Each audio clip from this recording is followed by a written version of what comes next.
Okay. They are not in the attendees. They are?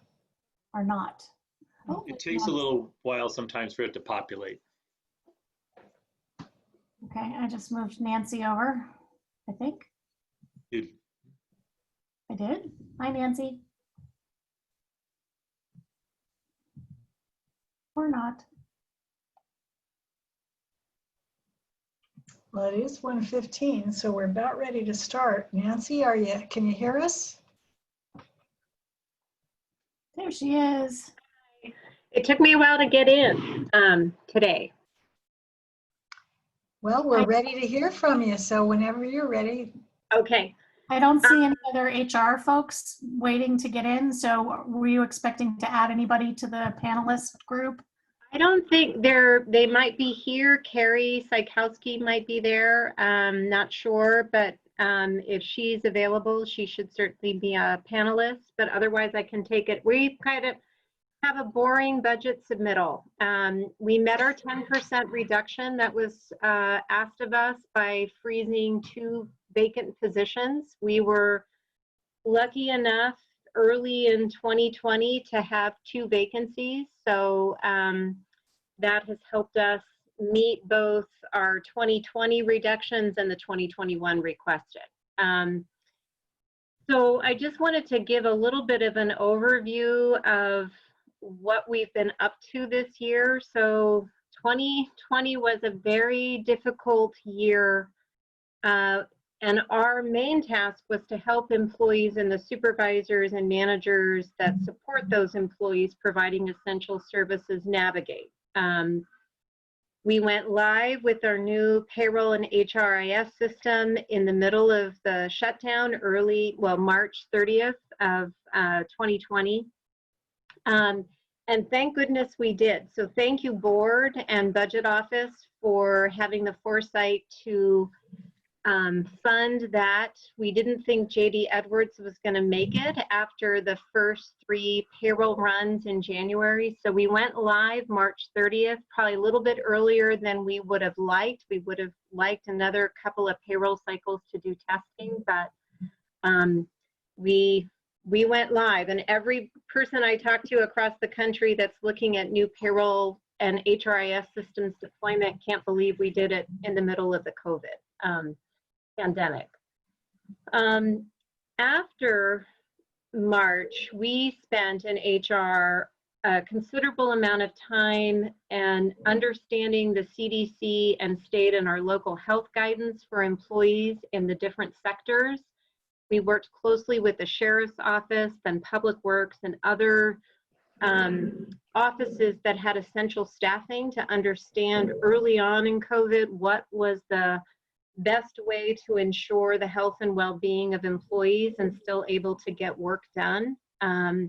Everyone has been super nimble, from using all of the information technology services that IS quickly deployed, but really rethinking every task that employees do. It was a really fundamental change in the way that we do business, and some of it I think will be long lasting.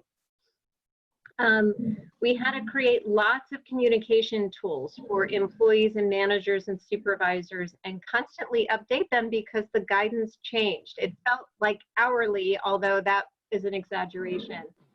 And we could not have done any of the work this year without a dedicated employee communications coordinator. So I don't know if the committee recalls, we asked in HR for a new position last year for this function. And through Chris Carlson's creativity, we were able to repurpose a position of one staff member who retired this year to create a position. And then that position and the incumbent, Natalie Marshall, who we stole shamelessly from DCD, to do that function, it's been phenomenal. We hear from employees continually that they appreciate her updates. She has a way of communicating very clearly, taking what could be very technical and getting it into more readable language. So thank you, budget, staff, And thank you, board, for helping us do that, because we would not have managed this year between Workday and COVID. So as I said early, we lost 2 employees in the first quarter of 2020, and we've kept those positions vacant. We know that means slightly longer recruitment timelines, but our recruitment numbers are down. So we've been working closely with departments and managers, hiring managers, to absorb, making sure they're ready when we have capacity to do their recruitments. It also may mean more investigations that typically our staff do in-house may have to be farmed out to independent investigators, but so far we're weathering all of that internally. We've been able to manage, and we anticipate, if the budget allows in 2022, we would like to use one of those positions potentially as a dedicated Workday specialist. Workday, we have 2 people, 2.5 really, within HR that are dedicated to Workday related activities, and we don't anticipate that workload will diminish. So, but that's all I had. It was a fairly benign budget cycle because we luckily had, like I said, those vacancies.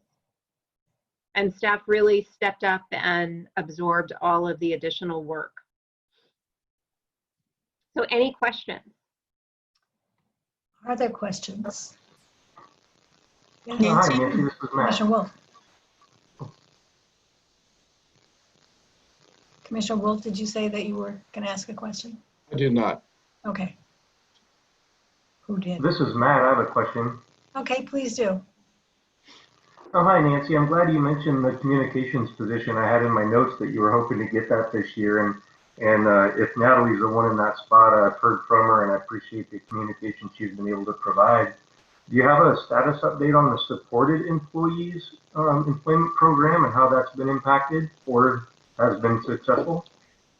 So I don't know if Carrie's on. She's our supported employee program supervisor. We currently have 2 within the government. And let me just see if she's on. She is. I'm here.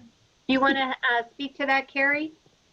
Sure. So we were able to hire our second supported employee. And then I think 2 weeks later, we were all sent home due to COVID. She was hired in Superior Court. And as we all know, the courts were impacted first. Frank happily was able to keep her employed through the shutdown. But the rest of the program for now is just kind of on hold. Our supported employee that we share with Human Services and Public Works was home for, I believe, March and April and into the first part of May, but we've been able to bring her back. And actually right now, not only is she supporting HR, Human Services, and Public Works, but Risk Management has been using her a couple of days a week, and she's taken on this huge task for Sally over there. And all of the reports I get back from Sally is she's just sailing through this program and doing a great job for them. So she's highly capable. I hope that in 2021, if we find our footing underneath us budget-wise, that I'll be able to start expanding that program again. There's still a lot of interest in it, but it's just not, it's not something that I'm going to be able to expand through the rest of this year, unfortunately. Other But thanks, questions? Matt, for remembering that. Yeah, Yeah. it's an important program.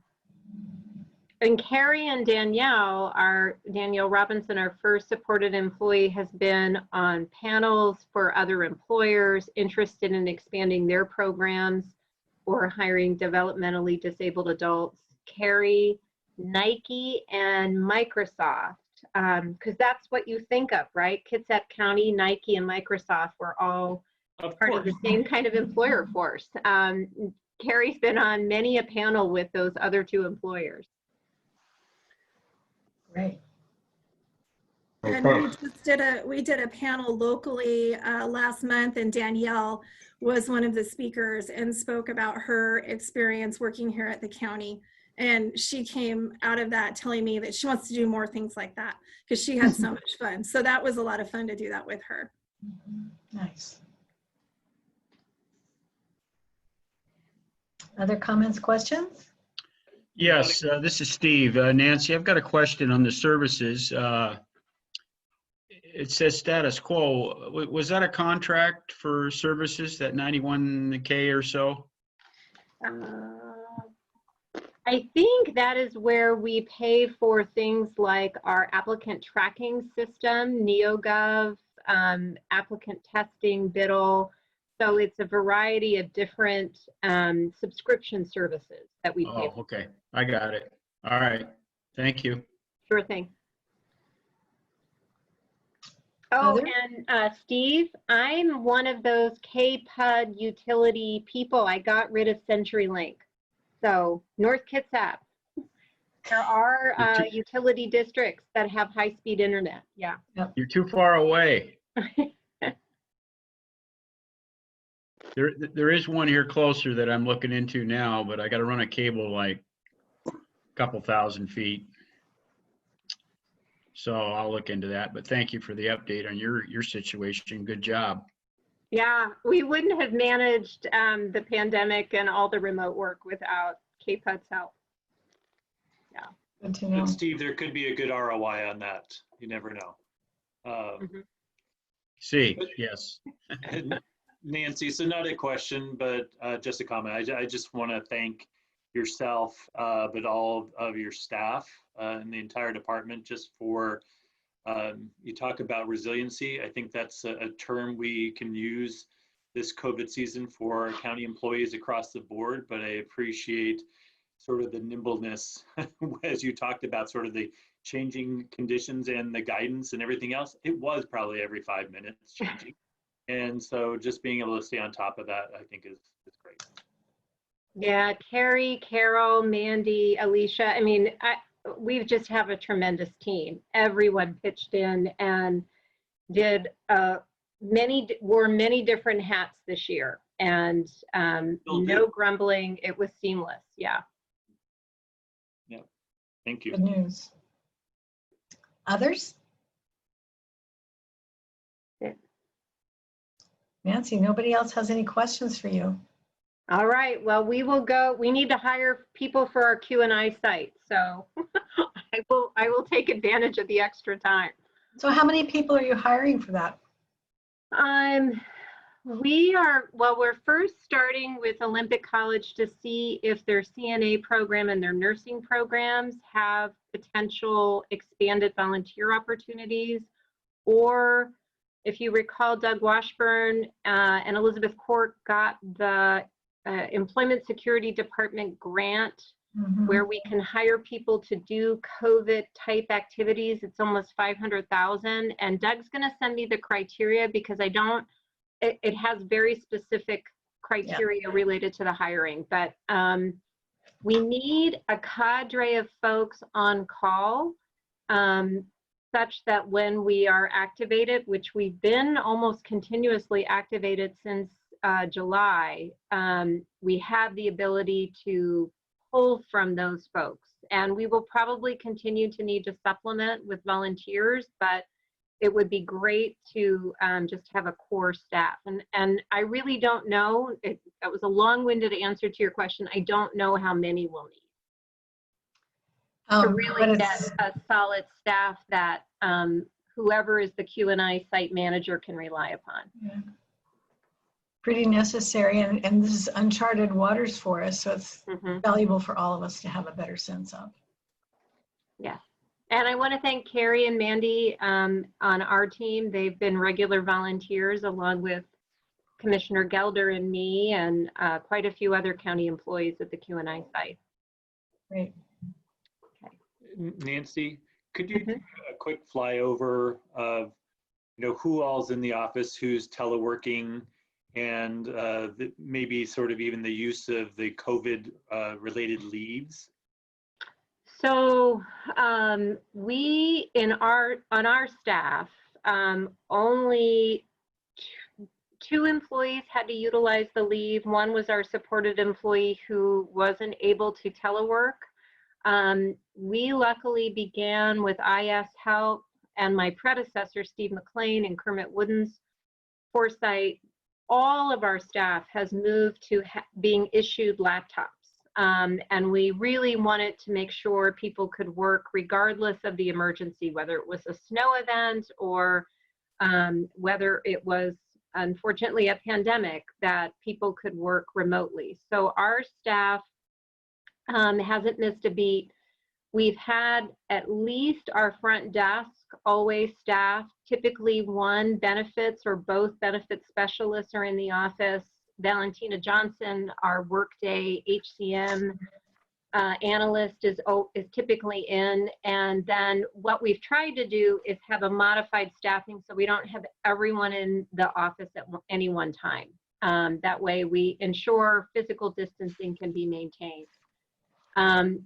So for our small staff, like I said, only 2 employees had to use the emergency leave. For the countywide, I think we've had 22%, if I can recall off the top of my head, that exhausted their federal and county emergency leave. We continue to work closely with the board, Karen Goon, Tim Perez, on assessing what employees need. If you recall, just for the rest of the committee, we did an all-employee survey to figure out what are the barriers that employees are currently facing, and this was done in the summer, so what were they anticipating when school started? And we're working closely with the CK School District, Bremerton, and North to provide online tutoring and potentially drop-in tutoring. We're working with Parks to figure out some centrally located, well, dispersed locations throughout the county where we could safely have drop-in centers for maybe up to 10 students with 1 teacher. But we want to equip those with the appropriate PPE and plexiglass and ensure safety. Great. Other questions for Nancy? No, thanks. Thank you. Thank you for your work. Yeah, it's been a very interesting year. Continues to be. Exactly. Yeah. All Okay, right. so we're a little bit ahead of schedule. Is the coroner available yet? Yes, Yeah. he's moved in and ready to go. All right. Thanks, Nancy. Thank you. Good afternoon. Good afternoon. Quick introductions. Dr. Harrell is here. Hi. Welcome. Hi. You're sitting far away, so we can't see very well. Move closer so you can recognize me when you see me in person Okay, good, thanks. and virtually. We have been keeping her busy, unfortunately.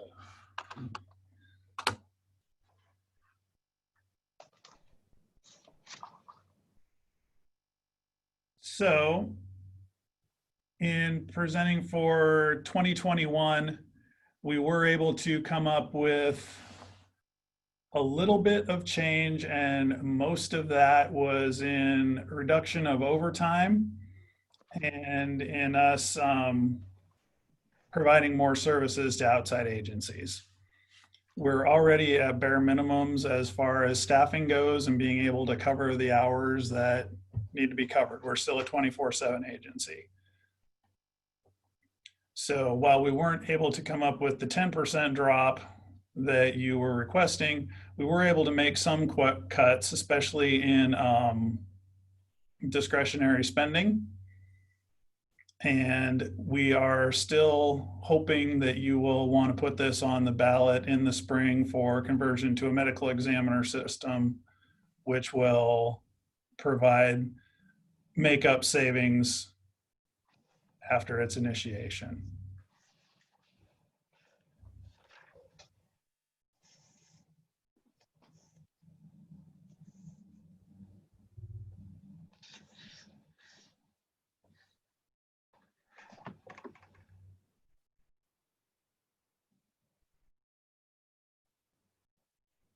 So how are things going with our new, I don't know, is that who's sitting way Yes. across the room behind you?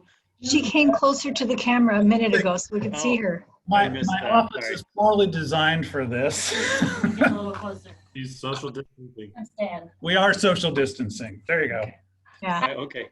Hello. I'm Lindsay Harrell. I've been here about a month and a half almost now. Yeah. Yeah, month and a half. Yeah. Well, welcome aboard. Thank you. Indeed. All right. And so this is Commissioner Gelder, and I don't have, and Commissioner Wolf is also on. We saw him earlier. Yeah. I know Yeah. we see. I'm here. There he Yeah. is. I didn't There you go are. anywhere. I didn't go anywhere. We just moved you around. Okay. We earlier this morning, Charlotte, we had, for all of you, we had a question from Josh Hinman. And we told, I don't know if Josh is back with us. Hopefully he is. I can't see. I'm here. Yeah. Do we want to elaborate, at least for Josh, if not the other representatives are thinking again about putting this on the ballot while Jeff is here? Sure. So by Washington state law, after a county reaches a population of 250,000 or more, the move can be made to hire a forensic pathologist as a medical examiner, and after a vote of the people, to eliminate the elected coroner position. We're already having to pay for a forensic pathologist, whether she's on staff or whether we contract out. That is a service that we have to have. And we have hit the point where having one on staff pretty much equalizes out with hiring one as a contractor. And actually, we were able to bring in an extra $82,000 this year from Mason County by providing services to them as well. So the continued plan with that is to reapproach Jefferson and Clallam counties now and offer them these services as well, which will be an additional income, and then have this put onto the ballot for approval by the voters to eliminate the elected coroner's position and have this office staffed by a professionally certified, qualified, and trained forensic pathologist. Thank you. And so Jeff, the revenues that we had some projected revenues for this year of 150, it's like 138 some odd for next year. Now, is that all attributed to those outside contracts? It's outside contracts. We also get some reimbursement back from the state. And we're actually working through the Washington Association of Coroners and Medical Examiners now to get that reimbursement rate upped. So instead of them reimbursing us at 25% of Dr. Harrell's salary, they'd be reimbursing us at 30%. Well, we'll keep our fingers crossed, but I don't hold out any major hopes for the legislature to take any action on that one. So of the projections over 2021, is that looking at just sort of an overall annualized just Mason County contract, or are you projecting No, some that, portion? that is just Mason County. Okay, so it could look different Yes. depending on conversations with Jefferson and or Clallam. Correct. Okay, thank you. And just a call out too, the reason 2021 is less is not Jeff's fault. It was mostly the budget office's my fault in cleaning up the transition from Mason County to more of the service contract.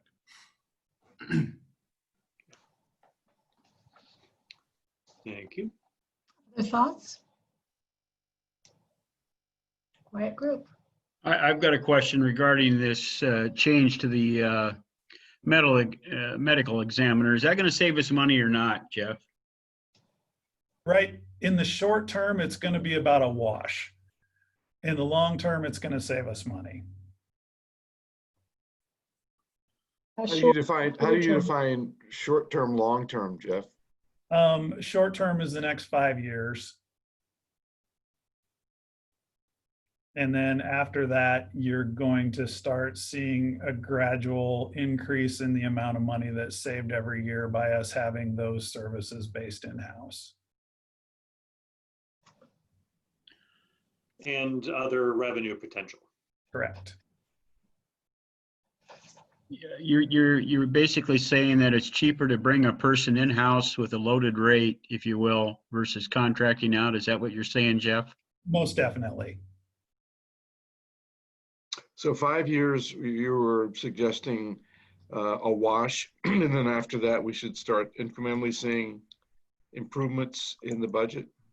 Correct. And actually, with the elimination of the elected coroner position, you're going to start seeing improvements in the budget starting in 2023. And I think the other thing too that. So what are you going to do? I'll keep working for the fire department. I'll be okay. The other thing too that this role can provide is being sort of that in-house expertise or expert when it comes to partnering with other jurisdictions or the prosecuting attorney's office. Correct. So there are potentially, while it's difficult to quantify at this point in time, there could be some savings in that realm as well. And we had those numbers at one point, Chris, and I don't remember what they were, but they were fairly substantial as far as this expert witness testimony that was being paid for by the prosecuting attorney's office for people that were already contracted to the county for providing forensic pathology services. Right. In the limited access that I had, I could find at least 5,000 a year, but they assured me it was more, and probably just because they weren't set up to track that cost in the financial system in the way that they were recording it was why we couldn't pull up those records, but I could easily pull up 5,000 a year.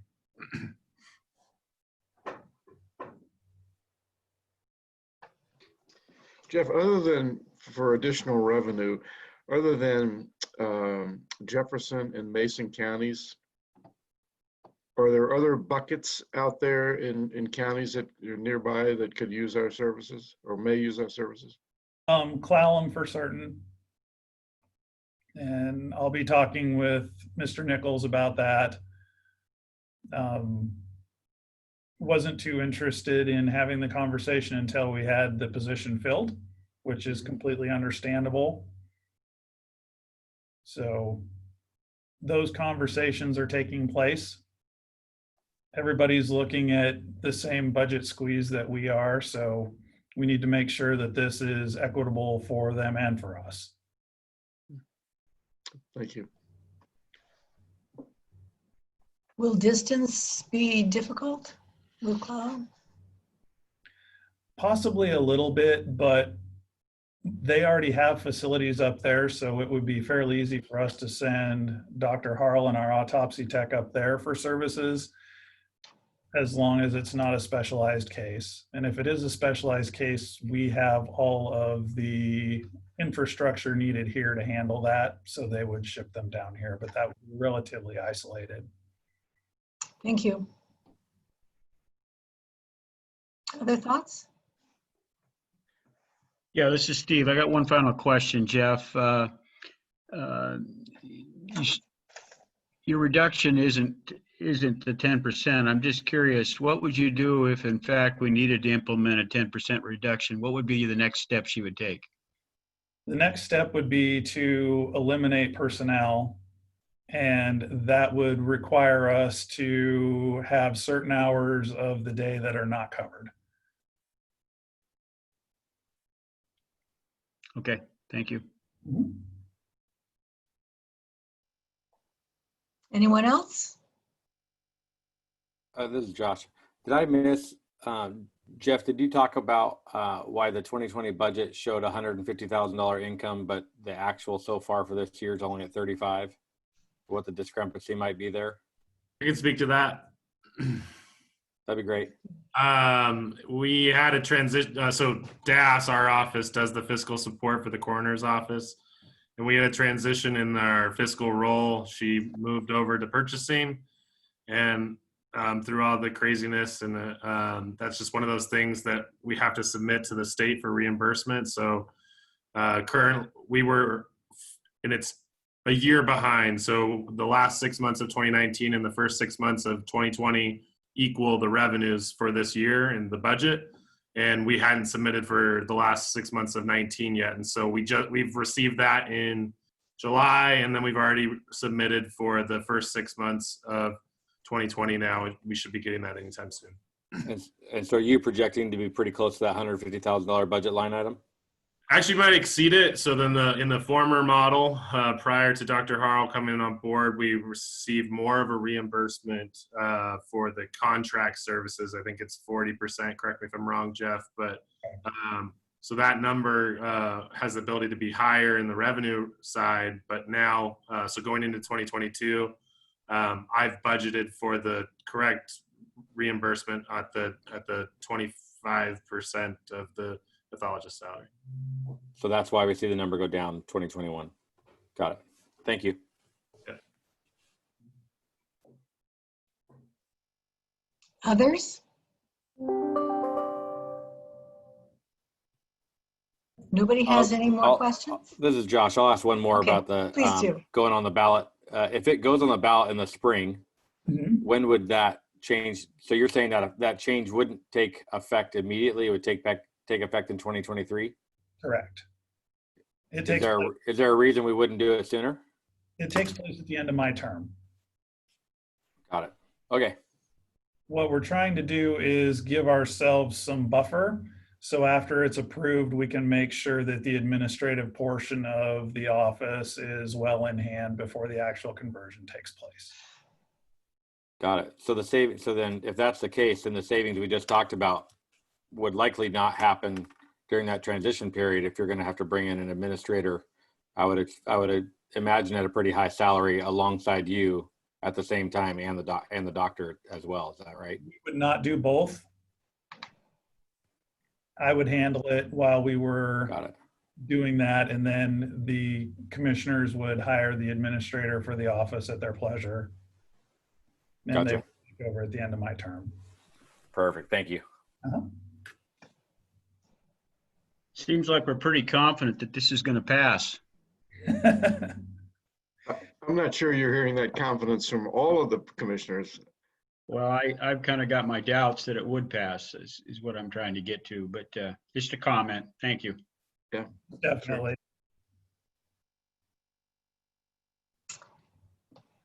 Is there anyone else who has a question or a comment for Mr. Wallace?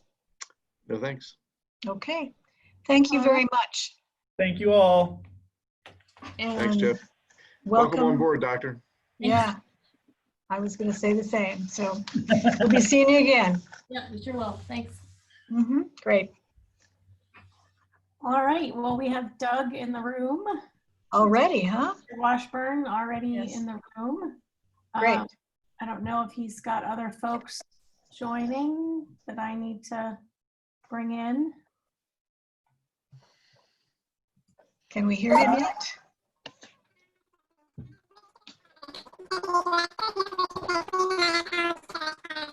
Oh, Doug, you're talking too fast.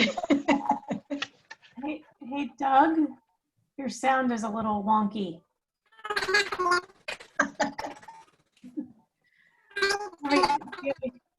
Sounds like a chipmunk.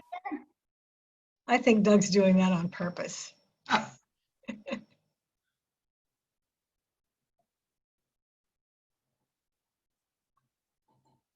He seems to have popped out, so he might be coming back. Yeah.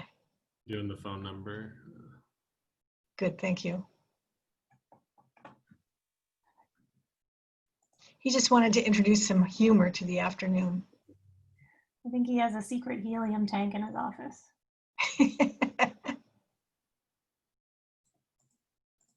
Whoa.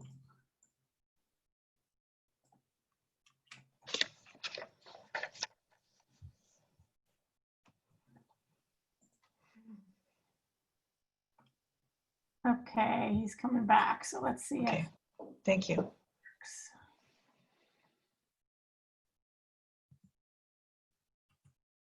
How's this? Ooh, better. Better. Sure. Yeah. Amber thought you had a secret helium tank in your office, Doug. It sounded like one of the chipmunks. Yeah. That comes up about every third time I'm on here for some reason. Oh dear. Are we ready to go, Amber? Should I start? You may start. Do you have any other staff that you want me to bring in? I have two staff here with me. I have Richard Van Cleve, the Deputy Director of Human Services, and Alan Sherritt, our Finance Director. Perfect. So they are here with me.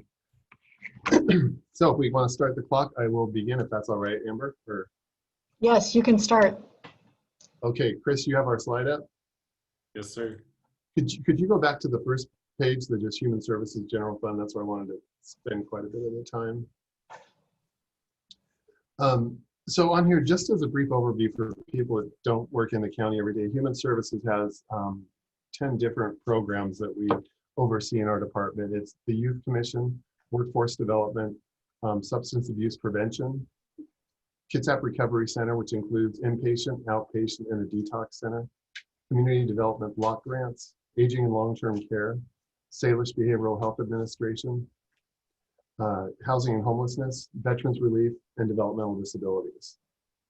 Overall, as you see the general fund budget in front of you, of which we're requesting $668,000 this year, our overall department budget is projected to be about $46 million in 2021. For those of you who've been doing this for quite a few years, you'll notice that's a significant decrease from where we were in 2019. In 2019, our budget was at $96 million. The change there was with the Salish Behavioral Health, which all the Medicaid services that we funded under there for behavioral health, which is chemical dependency and mental health services, were switched to private managed care organizations. So that money's out of our budget, and we just retain the budget for crisis services and non-Medicaid services. So to start here, what we did to get to our reduction target goals is we did reduce the amount of transfer out, which we pay. The county covers through general fund human services for our transfer out, a significant amount of that $668,000 that we have there, of the amount to help subsidize our department as we move forward in the interfund balances. What we did is we found additional funding for the veterans program managers, so we reduced that by 0.10%. In that. We've also reduced some other funding categories. For example, the Kitsap Sexual Assault received some money from the general fund, and also the YWCA domestic violence programs. We found additional funding elsewhere for those, so we moved those over as well. So we also wanted to spend some time as we move along past this when we get to the other slides. Chris, could you go back up one more time to where we were? Of this, that $688,000, how that fits into our budget, that's about 1.4% of our budget. But the way our budget works with our different programs that feed into this is aging and long-term care is a Department of Social and Health Services budget, for example. Those have legislative administrative rates, which are capped at, it happens to be at 10% for aging and long-term care. So the addition that we cannot pay out of that budget, that's where the county comes in and helps us with help subsidize with general fund revenues, and that's what hits that $668,000. In our general fund budget, it's only gone down 0.10 FTEs from 1.15 to 1.05, but in the rest of our department, we've had a pretty significant decrease just for the Salish behavioral health. We used to be right at about 101 FTEs. We'll be much closer to about 85 this year once we get through this. Are there any questions so far on this first slide? No, thanks. Okay, I just wanted to highlight, if we could go through, could you go to the next graph slide, Chris, slide number 3?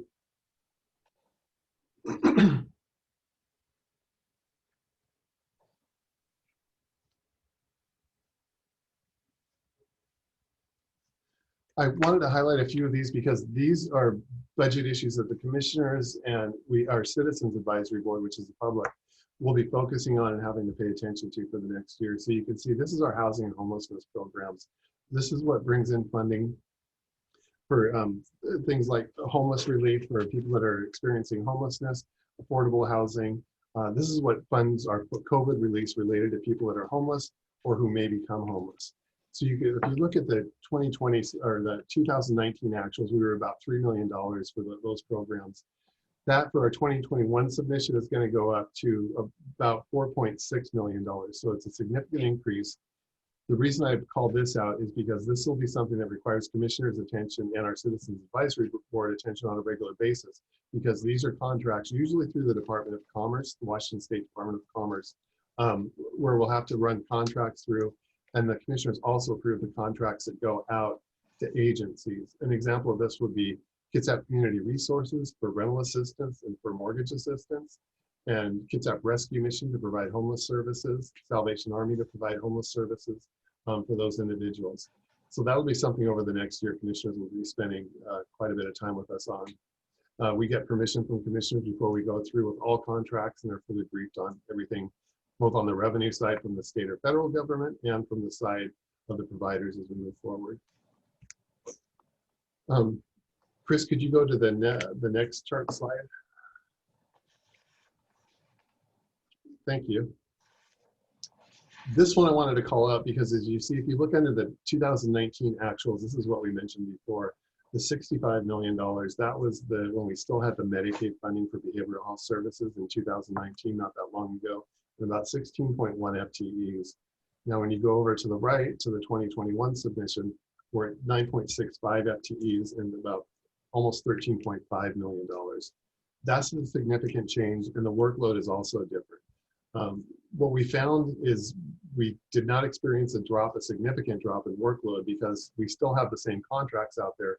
We're just contracting for non-Medicaid dollars and crisis services. So the workload hasn't dropped as much as we had anticipated. We may very well have to continue to drop FTEs there just because the administrative fees are relatively low for this. And we're still finding our way. We've only been doing this since January 2020. But this is another thing that our commissioners, and with this program, it's the commissioners from Kitsap, Jefferson, and Clallam counties. It's a 3-county area. They'll have to continue to work with us, and we'll work with them on that as we pay attention to the revenue contracts coming in from the state and the contracts going out to the mental health and chemical dependency providers. So this is something that will be on their agendas monthly as we move forward through the year. And we just have to keep a very close eye on this because there's some pretty significant risk there.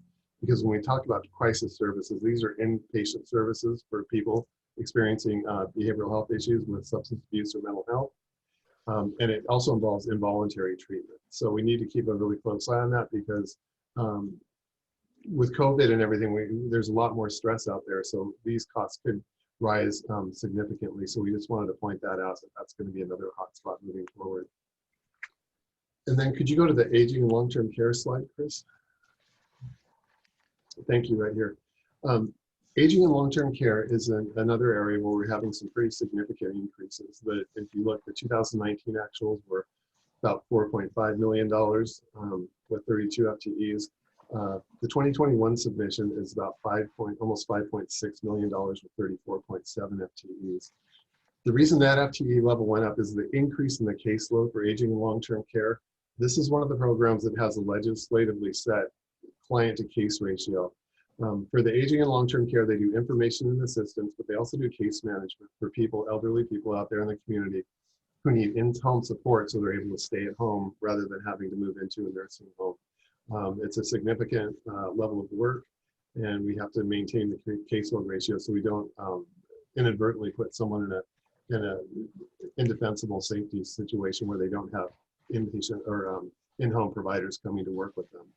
Also, the risk here is that as we're anticipating pretty significant budget cuts through all of our Department of Social and Health Services programs from Washington State, we've all seen the budget deficits that Washington State will be encountering in the next biennium. This runs on a biennial budget, so starting in June or July 1st, 2021, we are anticipating some cuts. How this impacts this program is there's not a lot of areas they've already cut travel and all the things that you think of to cut, you know, the niceties. So that leaves us usually with rates or clients that you can cut. So you can do eligibility and rates is what you can do. So this could, we'll be keeping a close eye on this. We're lucky to have our administrator, Stacy Smith, happens to be the chair of the statewide Aging and Long-Term Care Association. So she has access to a lot of the legislators who will be working on this, so they'll keep them informed. Also in that 5.5 million, we have a significant amount of money also from Department of Commerce and the Washington State Aging for the COVID crisis. This helped us increase the amount of money that we had out to help with food banks, to help with senior nutrition programs. These are like the Meals on Wheels programs that you hear about, and just anything we can do to help seniors during this time of need for the COVID crisis. And that's going to be another hotspot as we move forward. And that, as I said, most of our funding does come from state and federal sources, and that money from the first slide we had at the beginning is what we are requesting for our general fund this year. And I can, Alan or Richard and I can answer any questions you may have. Are there questions? No, thanks. Well, what are Yeah, some no, of this is the, Matt. okay, go ahead. No, your turn. Okay, this is Matt. And hi, Doug. I have a question on the aging and long-term care. You have on the line item staff change with new position case manager. And then maybe I misunderstand on the page above, there's only like a $4,000 increase in salary for 2021 with the new position. Is that just me getting into the weeds of the numbers, or am I overlooking a number there for that position? I'll ask see if Alan can answer that. That position was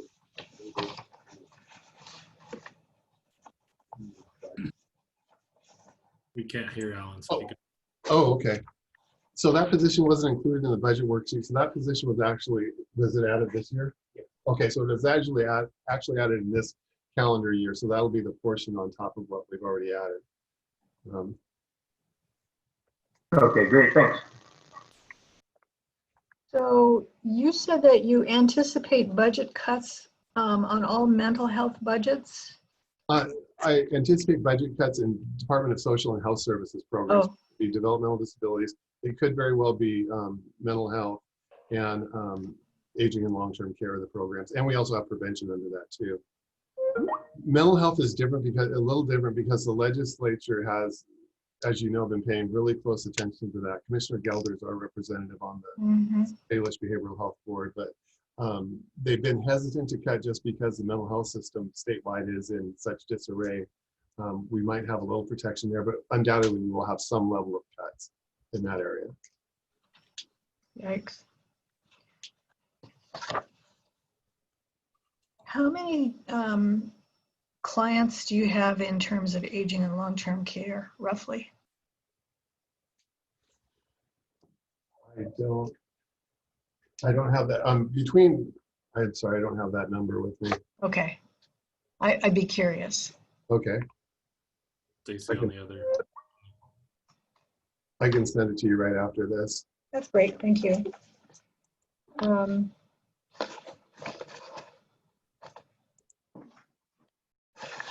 Other questions? No, thanks. Thoughts? This is really some of the glue that holds our entire community and the other two counties in some cases together. It's really, really valuable work.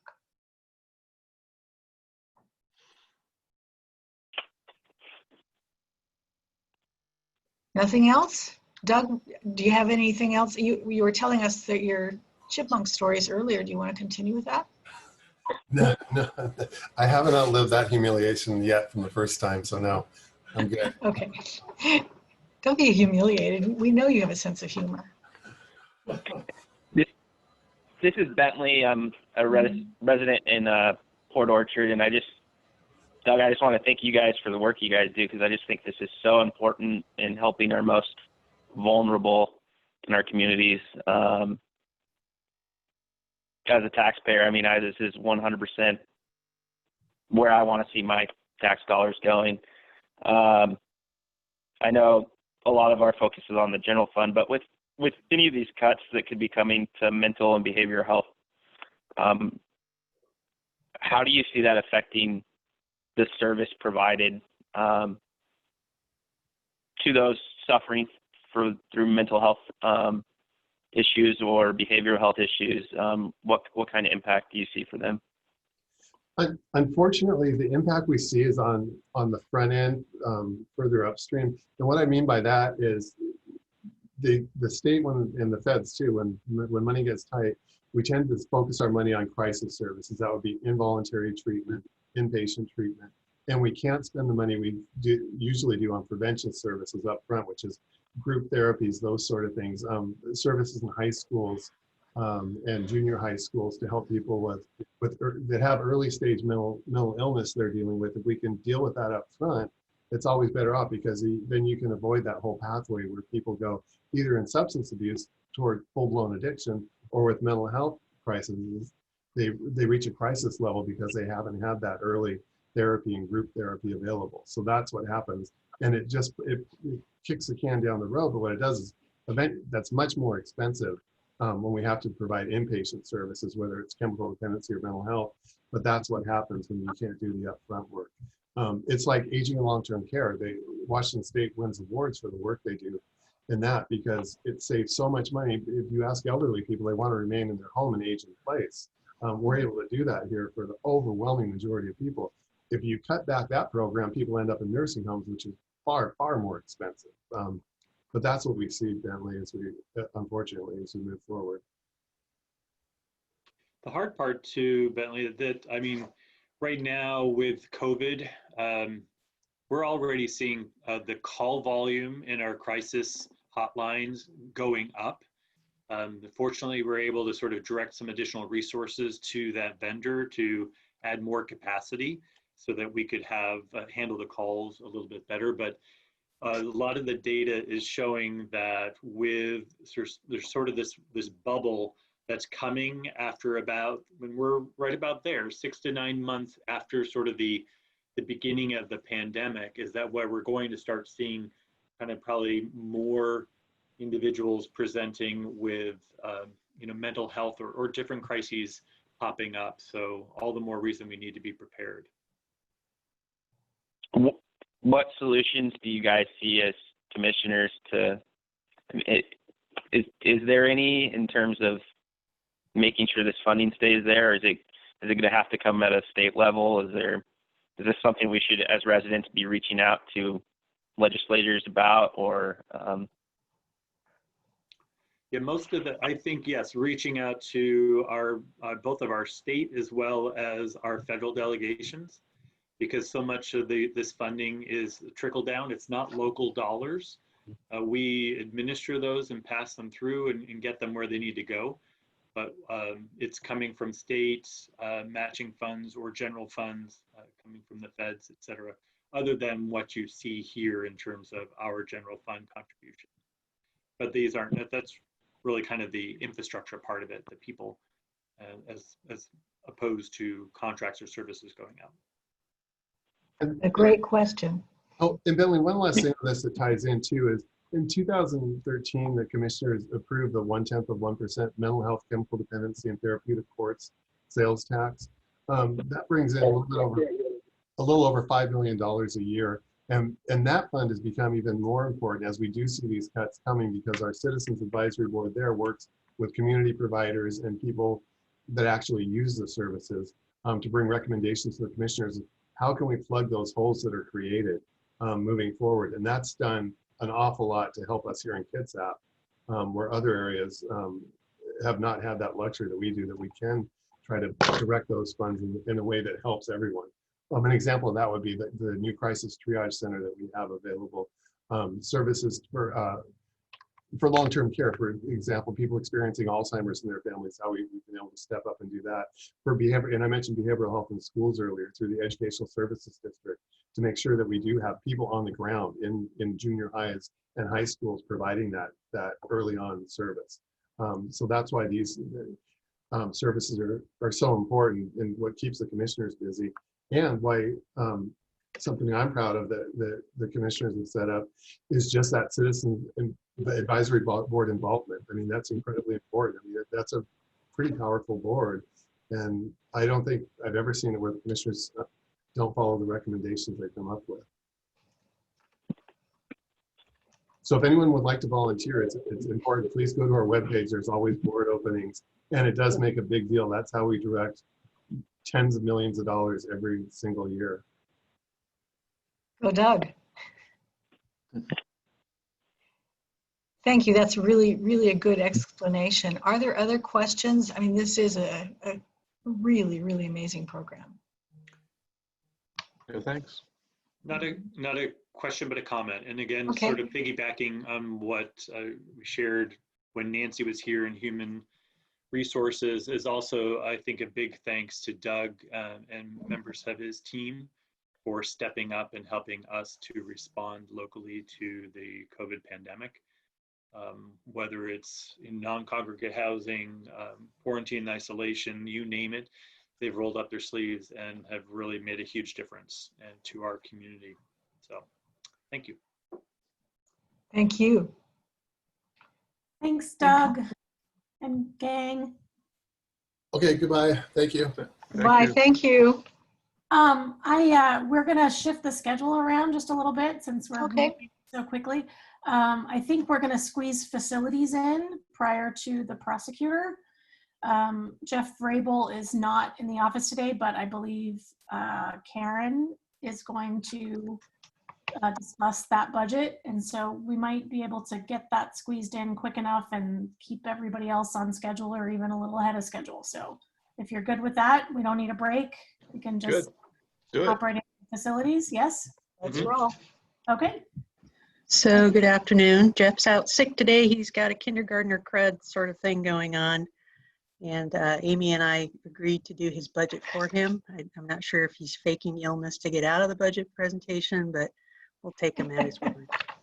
Amy's going to do the numbers. I'm going to do the words. So one of the things that I wanted to highlight just as we were getting started is the bump in the FTE that you see in the blue line. That represents the hiring of custodial staff.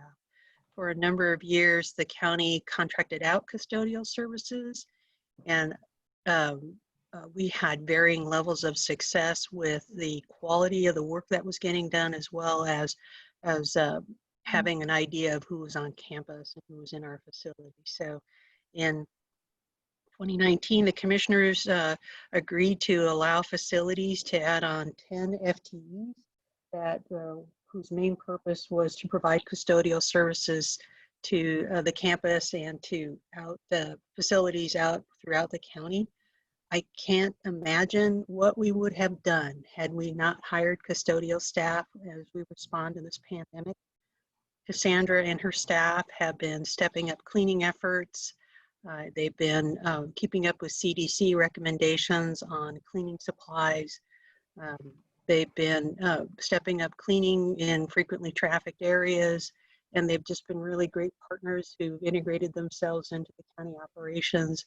And we've been getting regular reports from both the campus, the Port Orchard campus, as well as other buildings off Port Orchard campus of the great job the custodial staff is doing. So we're very, very pleased to have Cassandra and that staff working with us on a daily basis.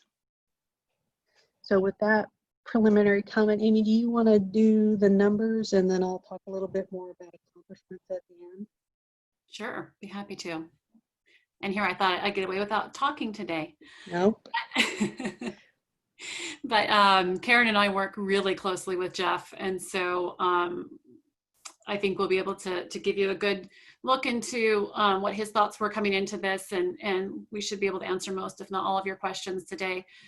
So to begin with, like many of our county departments, he was able to meet the bulk of his reduction request by unfunding a couple vacant positions that he had.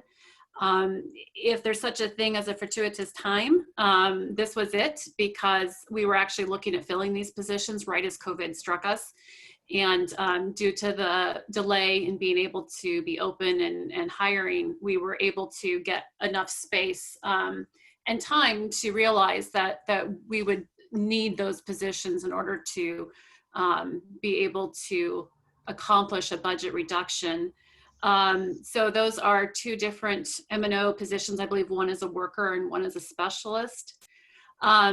The second line is savings that you might recall from Amber's discussion earlier this morning when she was talking about the desk fiscal support vacant position that is spread across multiple departments. That $25,500 represents facilities' original share of that.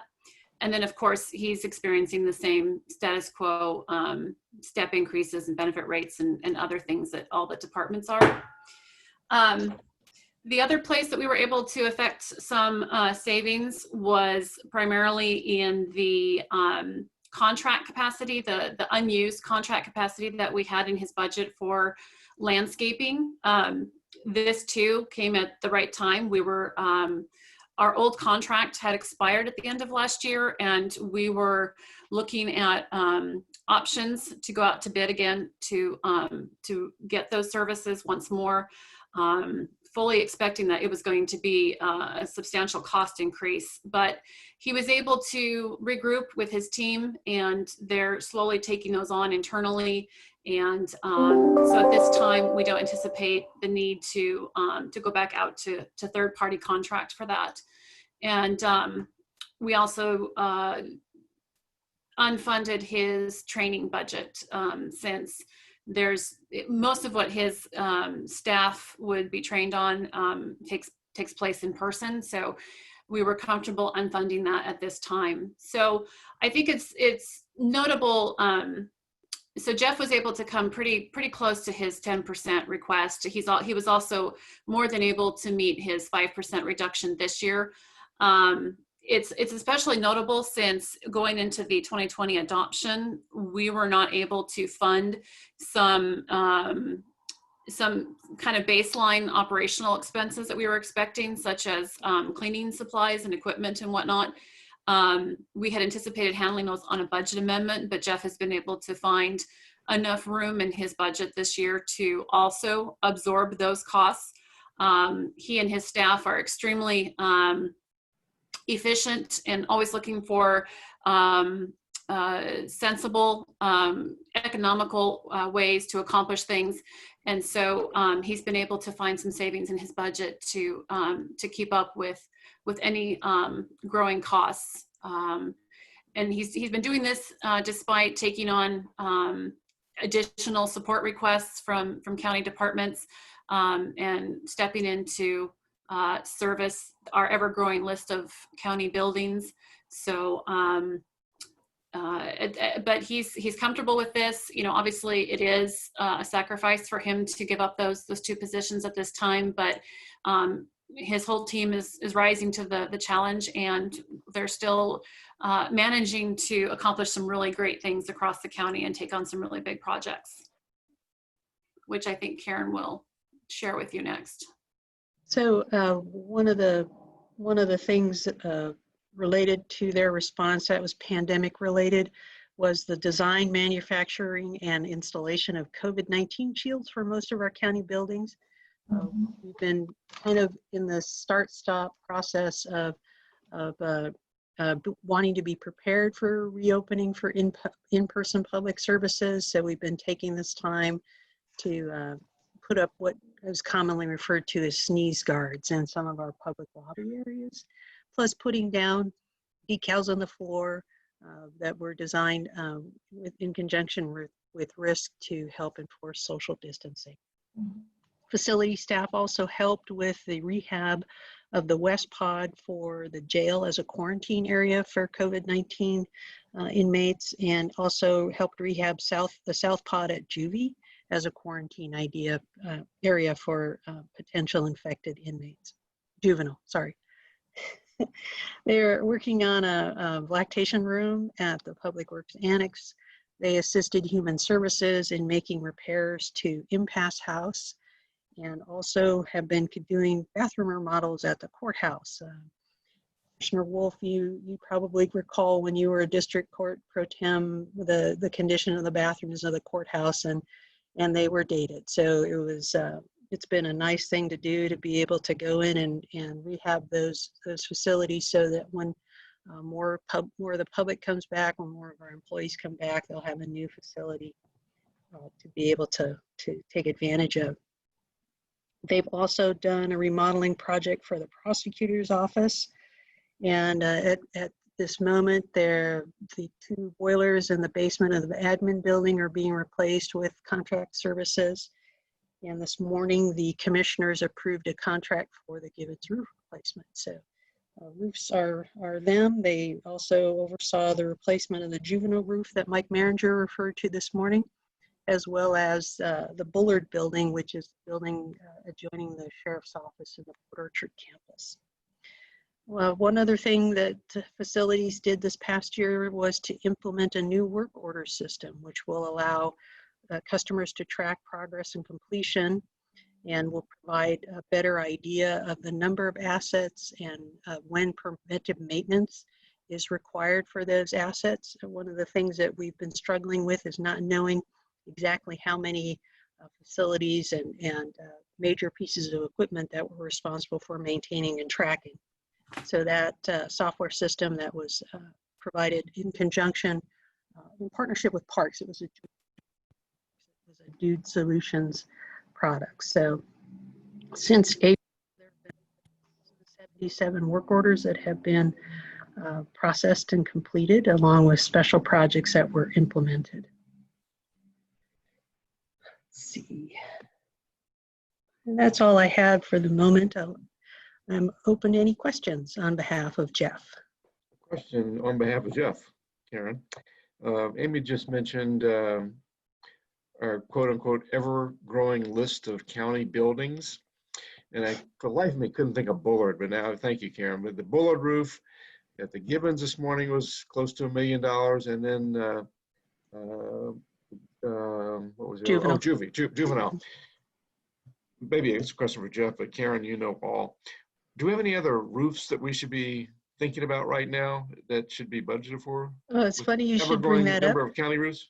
The courthouse, of course, is coming up for consideration for roof replacement. We've been trying to analyze that in conjunction with the courthouse addition. With the revisioning of the timeline for the courthouse addition, we might be required to either do a partial patch or a full replacement of the main courthouse building. That's a bit of a Frankenstein monster of a building, in the sense that there's been several different additions over the years to that, where roof seams don't always match up, and yep. And water intrusion has done its damage. So that's one. The jail roof is another one that we'll need to look at. On the smaller scale, there's the BCAT building out at the fairground. That's the artist property that will probably need a roof that won't be on the order of magnitude of, say, Juvie or Gibbons, but that will be a roof replacement that we'll have to look at. I'll be very careful when the sheriff comes in for his presentation not to remember the jail roof to him, because he'll want a whole new jail. Well, and to your point, Commissioner, I know Jeff would also prioritize the jail roof as well, and we are actually working on getting that sorted out in the jail juvie fund. That was originally part of our plan, our capital plan in jail juvie. We've had to push that out a little bit because of cash flow issues, but I believe his team was also looking at some possible smaller projects that might be able to get us by and keep that roof from leaking until such time as our debt service was paid off, and would free up some additional funds. Thank you. At least there is a jail juvie sales tax to utilize.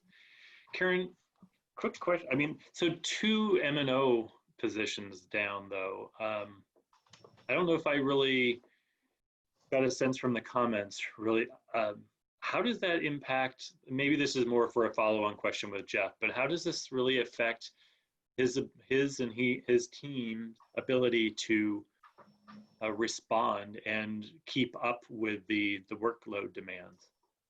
It does impact him in the sense that it might mean that we don't, it takes a bit longer to close out a work order.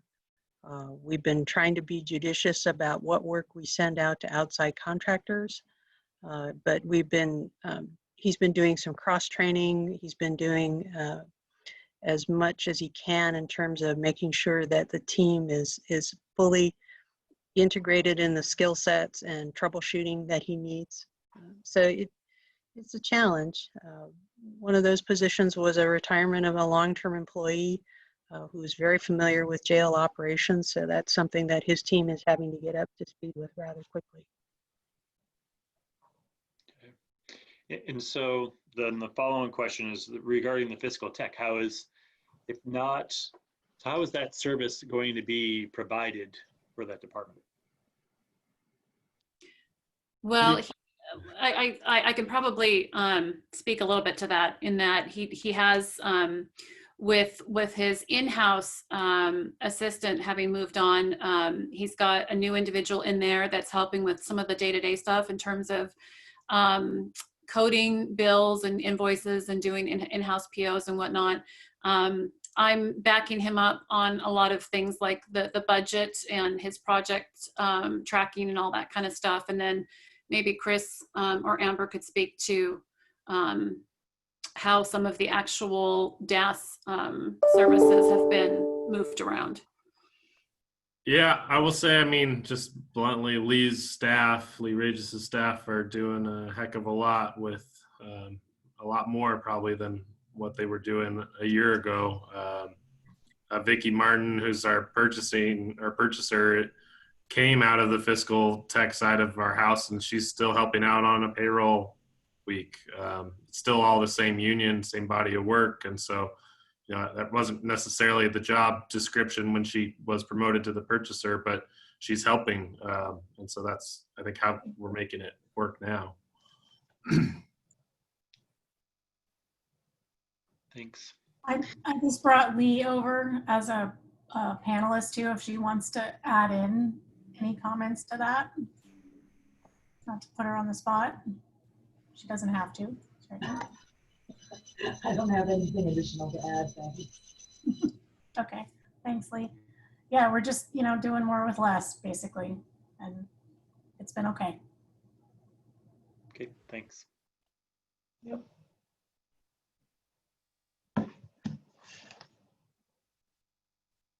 So if we are done with facilities, we've been doing a lot of behind the scenes shuffling of schedule. So if you would like to take a quick break, then we can, I believe, get set up with the prosecutor. Next, we'll have DCD to follow, and then in the facilities spot at the end of the day that we've just vacated, we're going to add in district court. So we'll finish out the day with district court and do some rearranging for Wednesday to hopefully shave some time off of Wednesday's session. Okay. If that works for everybody? Yep. Okay. So maybe how long of a break are you thinking? 10 minutes? 10 minutes. So that would put us back at about 2:40 plus or minus. Does that work for you, commissioners? You want shorter? Yeah, 2:40 is fine. 2:40, and we'll have the prosecutor set up for you. Okay, thank you. Thank you. Thanks.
I'm going to go ahead and move the Proctors folks over.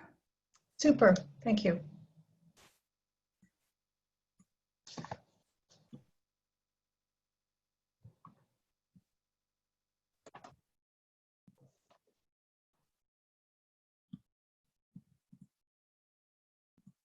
Or in this case, the prosecutor. I don't see anybody else from the office. Hi, Chad. Oh, there he is.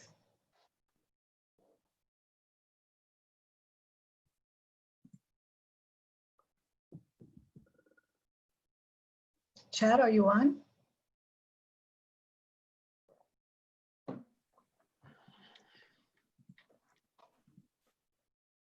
He looks like he's on. Yeah, he might have stepped away for a sec. We'll give him a few more seconds.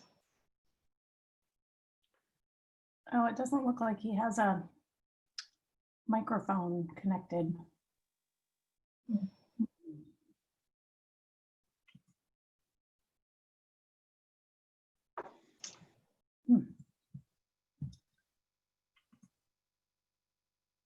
Shall we give him a quick phone call? Yep, we're working on it. Okay, thank you.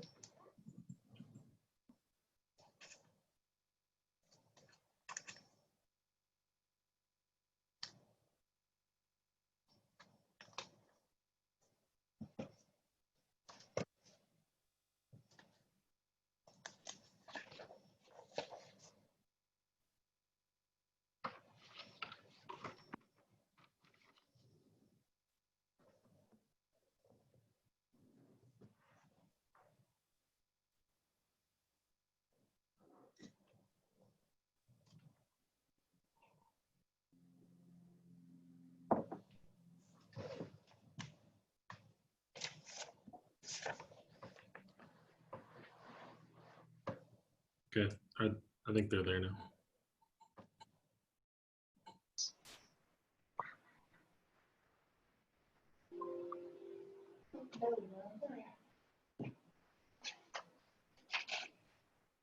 Mr. Enright, are you there? Maybe. Can you hear us? Yes. Good. Then we are here. Okay, the floor is yours. All right. Thank you, everybody.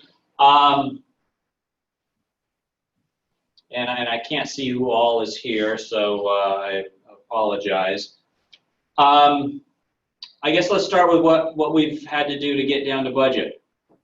We have lost 9 people, 9 full-time equivalent employees, 6 from our criminal division, 1 from our civil division, and 2 from our family support division, which is funded by the state. We are, at this point, we're treading water. We're getting by. We will continue to get by during this pandemic. I think we've got the finest attorneys and staff in Kitsap County, and that's how we're going to survive. We have been able to put our resources, I think, primarily into our civil division during this pandemic. But really what I want to talk to you about is where we're going to go from here. In coming months, while this is still going on, we are going to be losing another attorney to maternity leave. We are going to be, at some point or another, 1/3 of our staff and attorneys have childcare issues that they're going to have to deal with. But what I am really concerned about is what is going to happen when this pandemic is over. We have talked to you every year about the criminal justice system. We are a system with the police, with prosecutors, court, clerk, defense attorneys. We all work together. And the sheriff's office and our local police departments send us cases. And that's our workflow. And I'm thinking of this workflow like a river right now. And that river is continuing to flow. Our court system right now is a dam.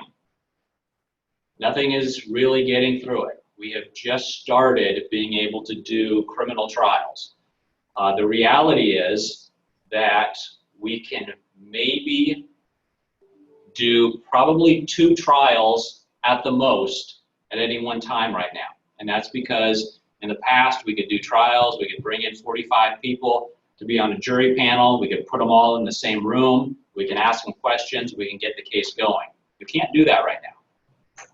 I think we've tried, I think there was 1 civil trial that happened last week, and we're gonna try to get some criminal trials going. So what we have is a backlog. We have a backlog of cases. At this time last year, we had 686 felony cases that were pending trial.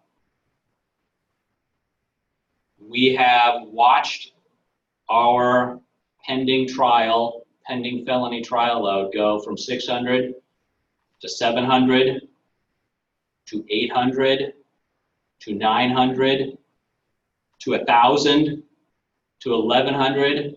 We are over 1,200 pending felony trial cases right now.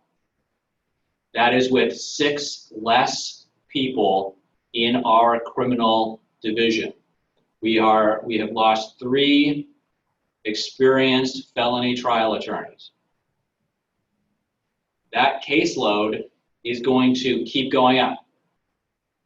It is going to go up here in September. It is going to go up in October.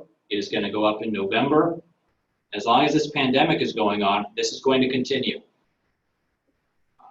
It would not stun me if at some point we are going to be over 1,500 pending felony cases, 1,600, 1,700, 1,800 pending felony cases.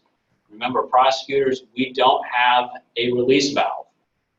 The Office of Public Defense, their attorneys, they have caseload limits. They can start sending those cases out to private contract attorneys. We don't have that. So what we're doing is we're going to do more cases with less attorneys, and we're just going to continue to pile that work on them. And the reason why public defense attorneys have caseload limits is because when you have too many cases, you cannot effectively try the case. You cannot effectively represent your client. Our client is the state of Washington.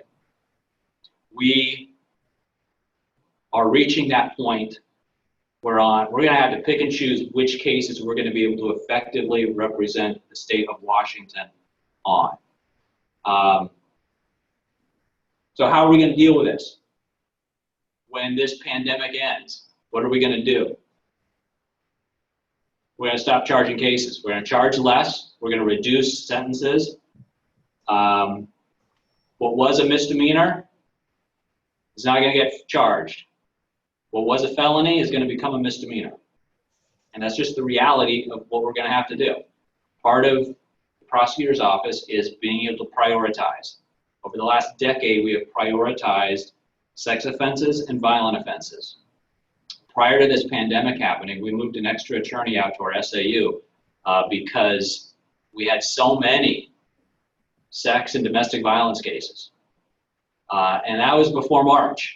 I can't imagine what those numbers are now. And those are the things that we've tried to prioritize. Now,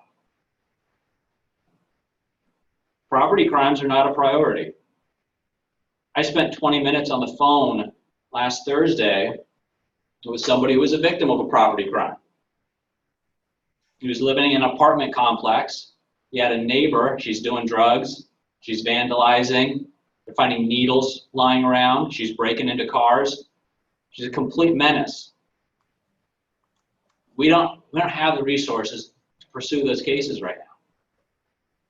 I know that the board, I know that you get emails from people saying, you know, I'm having a problem in my neighborhood.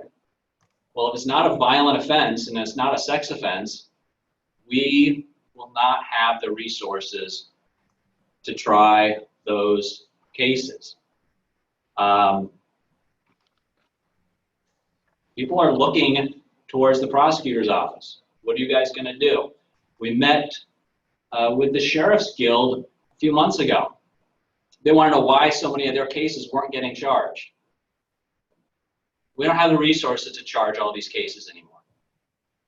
we're short people. And we are on the edge of this getting even worse.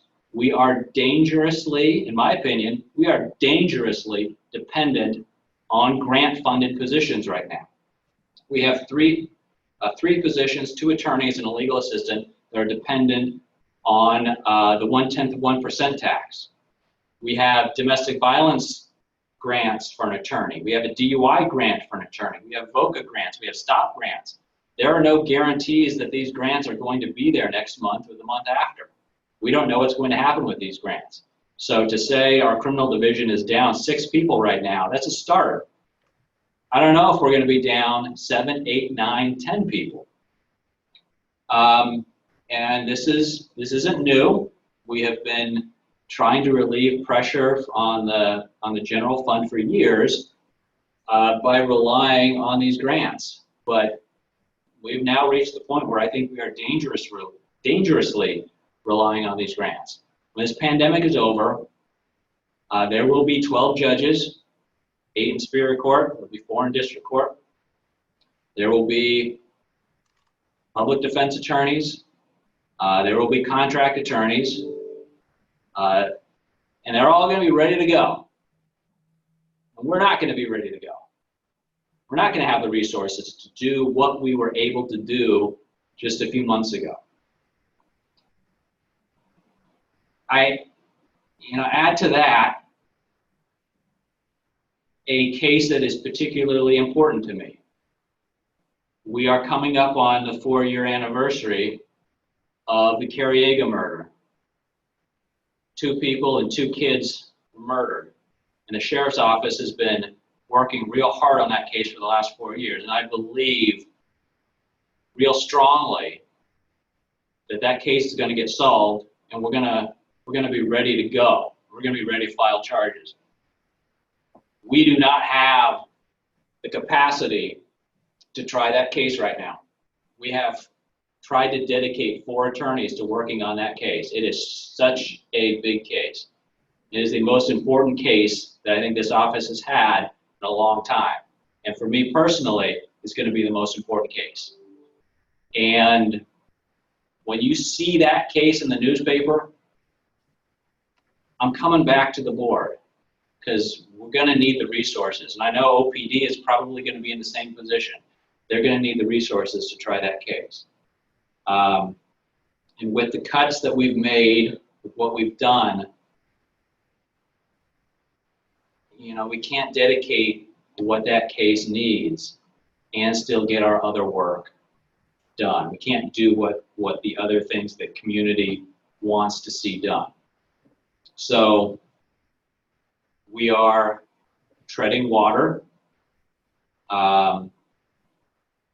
When this ends, I think there is you will see some departments, I know revenue is not going to immediately come back, and I get that. For some departments, work is going to gradually increase. Our work will not gradually increase. When the court's fully open, our workload is going to come crashing down on us like a ton of bricks. We don't have the personnel right now to handle it. We will get by during this pandemic. When the courts are closed or somewhat closed, we can survive. We are getting by. Today is just fine. Tomorrow is just fine. Next week, we are going to be just fine. But if we don't, we're not going to be ready when everything opens up. The 1/10 of 1% tax, like I said, that's 2 attorneys and a legal assistant, and we're desperate at this point. If we didn't get those attorneys, quite frankly, I know what we'll do. What we would have to do, we would have to close all of our treatment courts. And take the attorneys that we have in treatment courts. We'll have to lay off 2 more attorneys. We'll have to move other attorneys from treatment courts to meet our minimum basic requirements of criminal prosecution. We will probably have to also eliminate a lot of our non-required civil clients and move an attorney from civil over to criminal just to meet those needs. We have a 20-year-old case management system. Our Damien system is completely outdated, and we need to update that system. We have had multiple crashes. We had a crash a few months ago that we were dead in the water for several days because our servers cannot support and cannot hold the data that we need right now. You know, I frequently, when I talk in front of groups, I will tell them that no one wants to live in a community with a prosecutor that has an unlimited budget, okay? No one wants to live in a community with a prosecutor who can charge every little thing. You want your prosecutors to prioritize. You want prosecutors who can look at things and say, this is what is important. This is what the community needs. We're past that point. I think the cuts that we've made are not beneficial to the community. Like I said, we'll get by right now, but when this thing opens up again, the community is not going to be served effectively by this office. With the amount of cases that we're going to have with less people,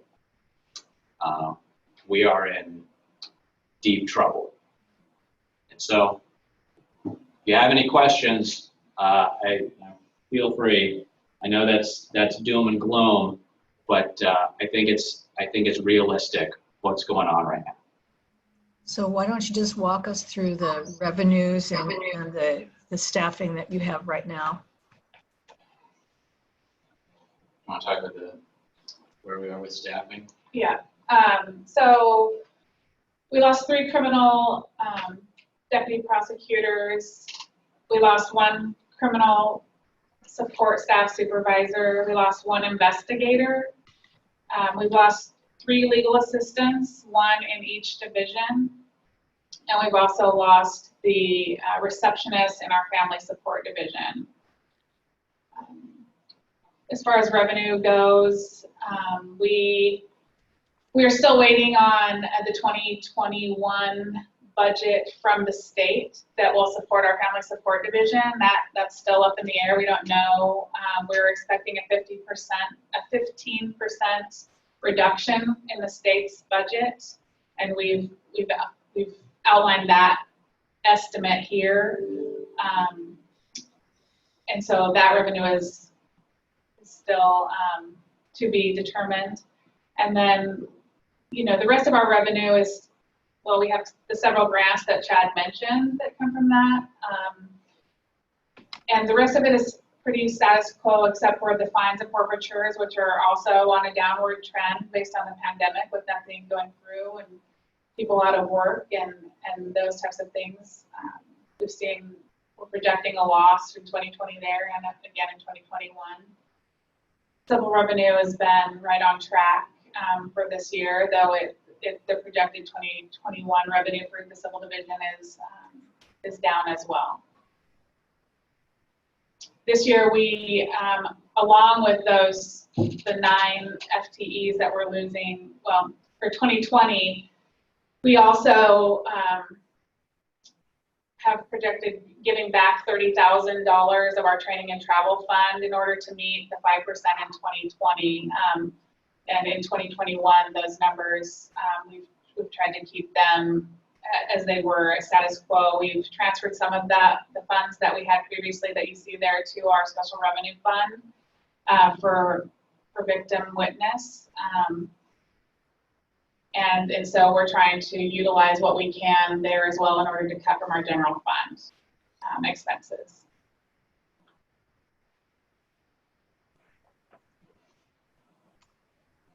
Questions or comments, commissioners? Well, I'd just like to ask Chad, does he have any good news, Chad? Well, the good news is we're doing okay today. Yeah, I get it. Yeah.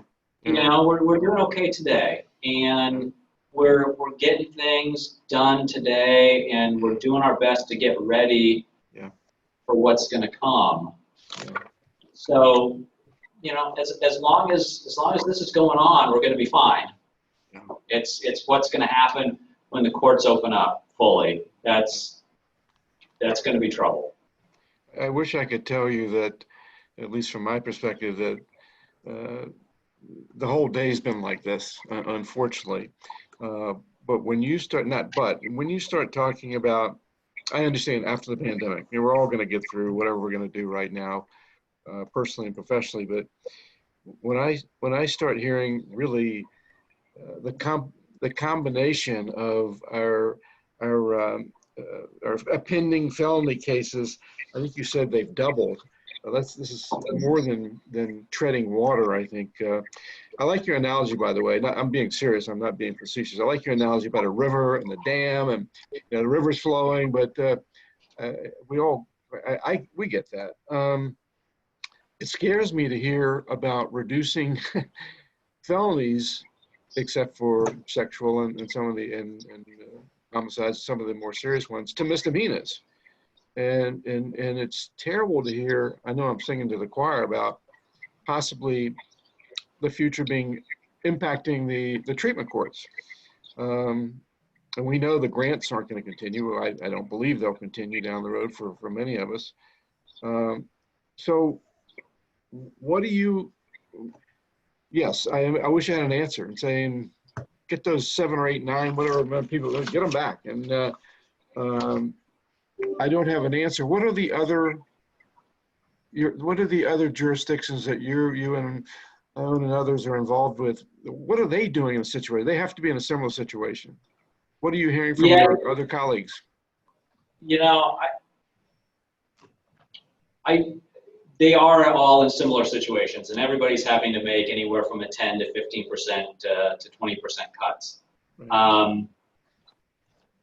You know, nobody has found that magic bullet that is going to fix it for everybody.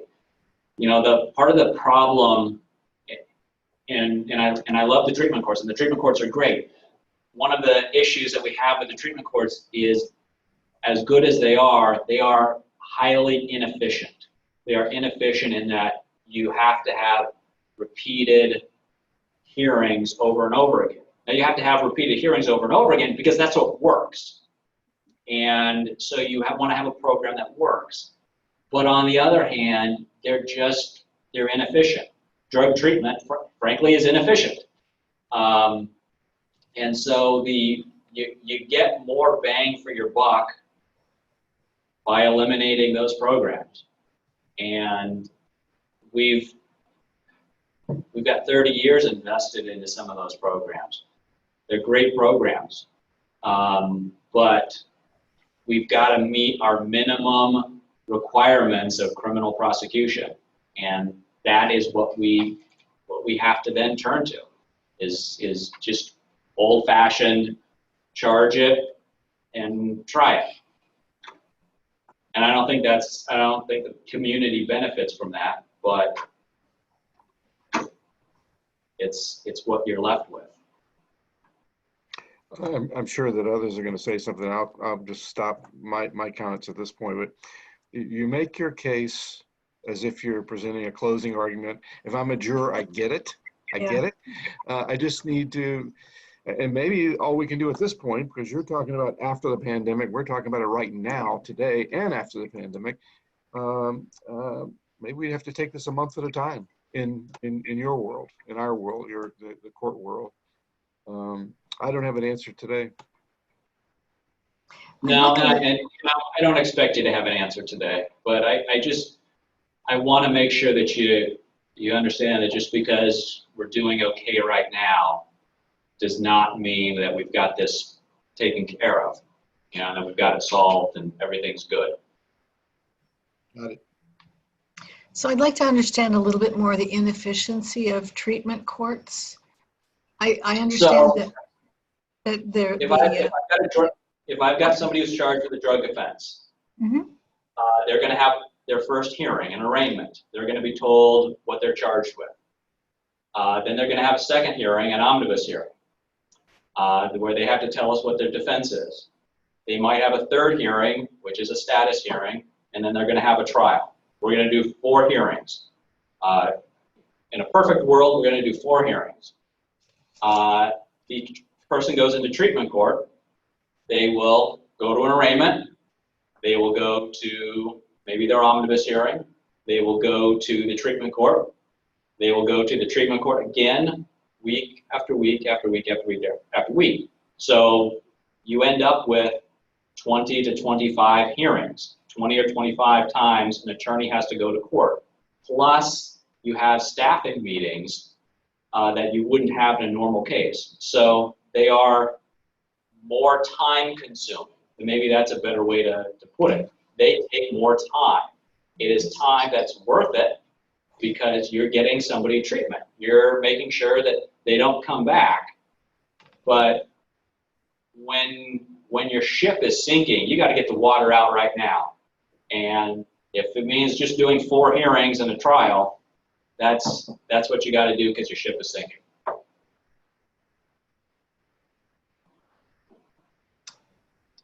So how much does a treatment court, each participant pay to go through treatment court?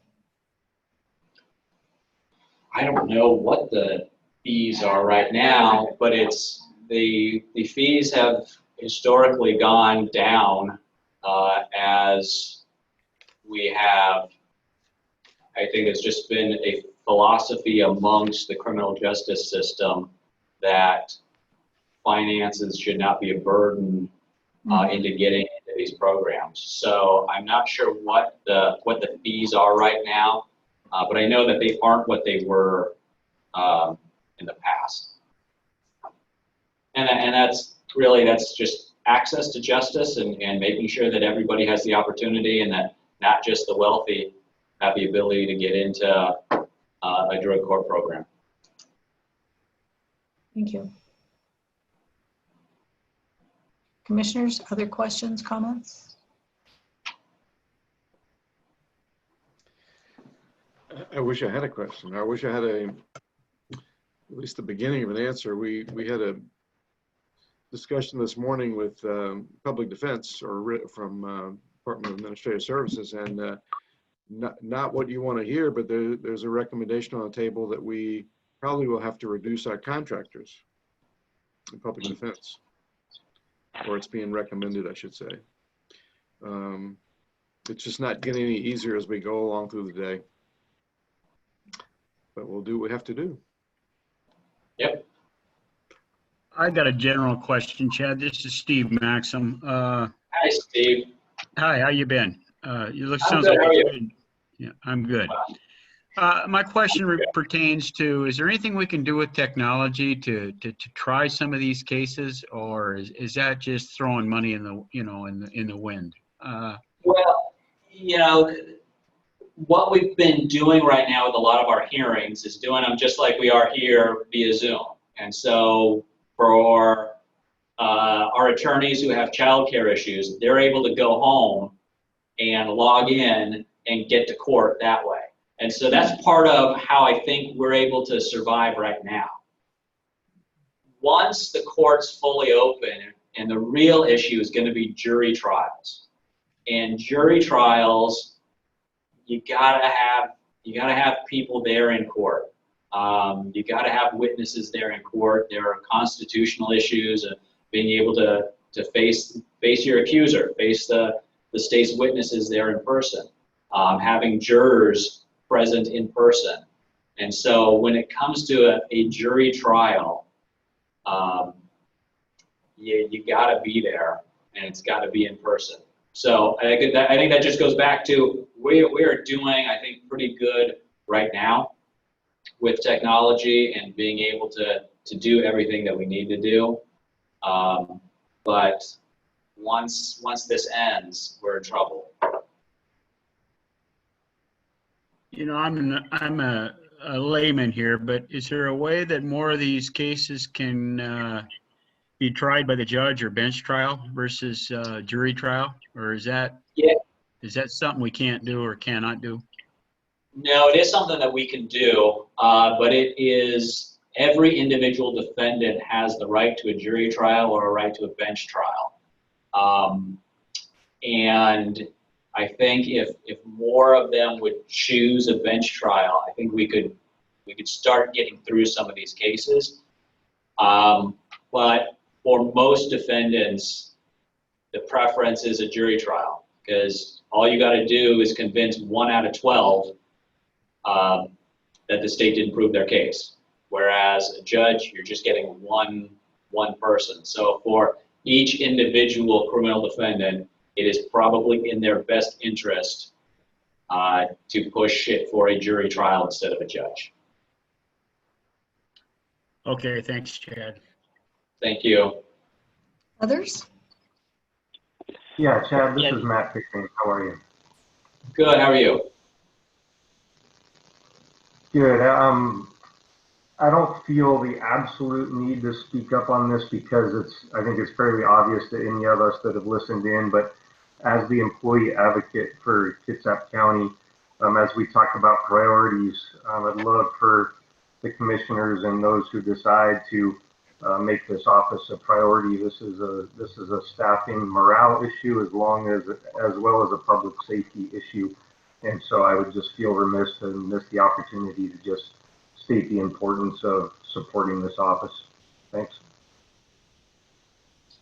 Yeah, and as we've gone over the last few months trying to work our budget, I know at one point we had decided that we were going to be reducing some of our staff down to 0.9, but clearly that was a morale issue, and so we keep working on it and keep working on it, and luckily we've had an attorney who left, and so opened up a position, and so we were able to avoid having our staff go to 0.9. And we're trying to be flexible with schedules and see if there's different things we can do to deal with the child care issues.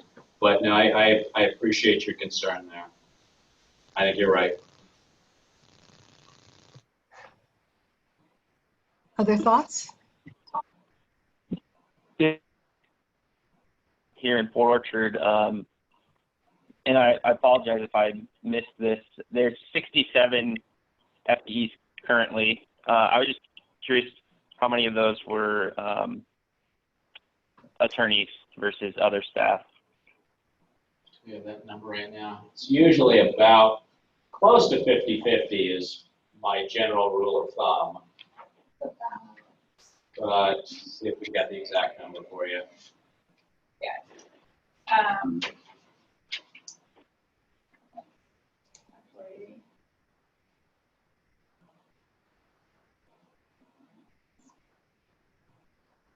So with the reduction, we have 44 attorneys and 34.6 staff. And then you guys mentioned 1,200 felony cases open, and I was just curious, where are those suspects right now? I mean, are these people out still running the streets? Yes. The jail population, we've had to reduce the jail population. So the jail population is about half of what it was. But most of these people, they are out, and their cases are just getting continued further and further out. So if somebody appeared in court today, they would probably have another court hearing out till November, and then we'll see what happens in November. So what we're doing is we're just pushing these cases further and further out. If it helps, when the pandemic started, the jail population was, I think, about 450. Yeah. And within the first month, we reduced it to 200 something, and it's continued at that, I think, since then. We reduced it by about 50% right at the beginning. Just for Are you guys seeing an increase in crimes with that reduced population? Are these people out reoffending, or has it been pretty steady? Yeah, not significantly. I think we are, I think, probably more sensitive to some more domestic violence cases that we're seeing right now, but it's not it's not huge. And so I think we've spoken with Sheriff about, looking into the future and trying to keep our jail population lower than we've kept it historically. I think we can do that without it being a public safety issue. So I think maybe there has been a slight increase, but not enough that I would say it is a significant issue to be concerned about. And I guess lastly, this kind of just tied together, and this I'll just out of my curiosity, I guess, what the labor market is like and what the cause of the turnover was thus far. Obviously, it sounds like it was kind of opportunity or opportune timing as it, helped you guys reduce the budget, but at the same time, it's people you guys needed.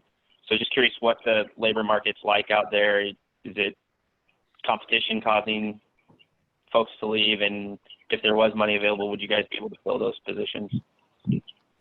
Well, the attorneys that we lost have all gone to, well, one of them I think is just going to be a stay-at-home dad.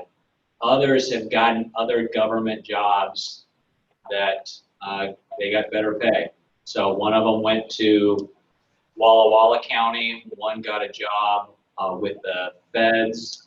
Trying to think who else. At least that's who else. One person left for one of our local criminal defense offices. It's all pretty normal attrition, I think. Yeah. We just kind of capitalized on it and didn't fill those spots in order to meet what the commissioners had required of us. Well, thank you guys, and I know you guys have a hard job in front of you, so. Yes, indeed. Thank you. We appreciate your presentation. Yeah, I would just, if I could just, Charlotte, if you don't mind, just let me. Please do. The issues that were presented today are, they're real issues. I get that. We get that. I think because of the magnitude of these issues, when we talk about trials coming up and the river flowing and other analogies you made, I'm confident that this conversation will continue beyond this budget cycle. Again, I don't have an answer, but I don't think this is the end of the conversation during this budget cycle. Thank you. Well, thank you guys. I know you put a lot of work into this. Yeah. Could I ask just a quick question? Well, it may not be quick, and so it might be a follow-on.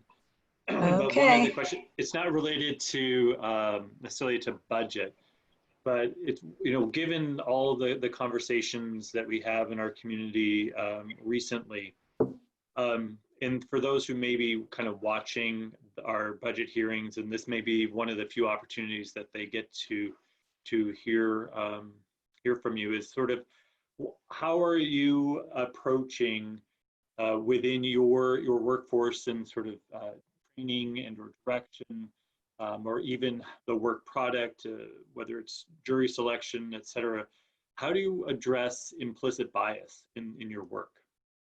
Well, this last fall, we had a mandatory training for the entire office to do implicit bias training. So that was our start. Now, the other thing that we were doing was we were working with an organization called Prosecutor Impact. And Adam Foss, who is a career prosecutor, is the creator of this organization. And they go around to different prosecutors' offices around the country and teach on issues of implicit bias, mass incarceration, bail reform, things like that.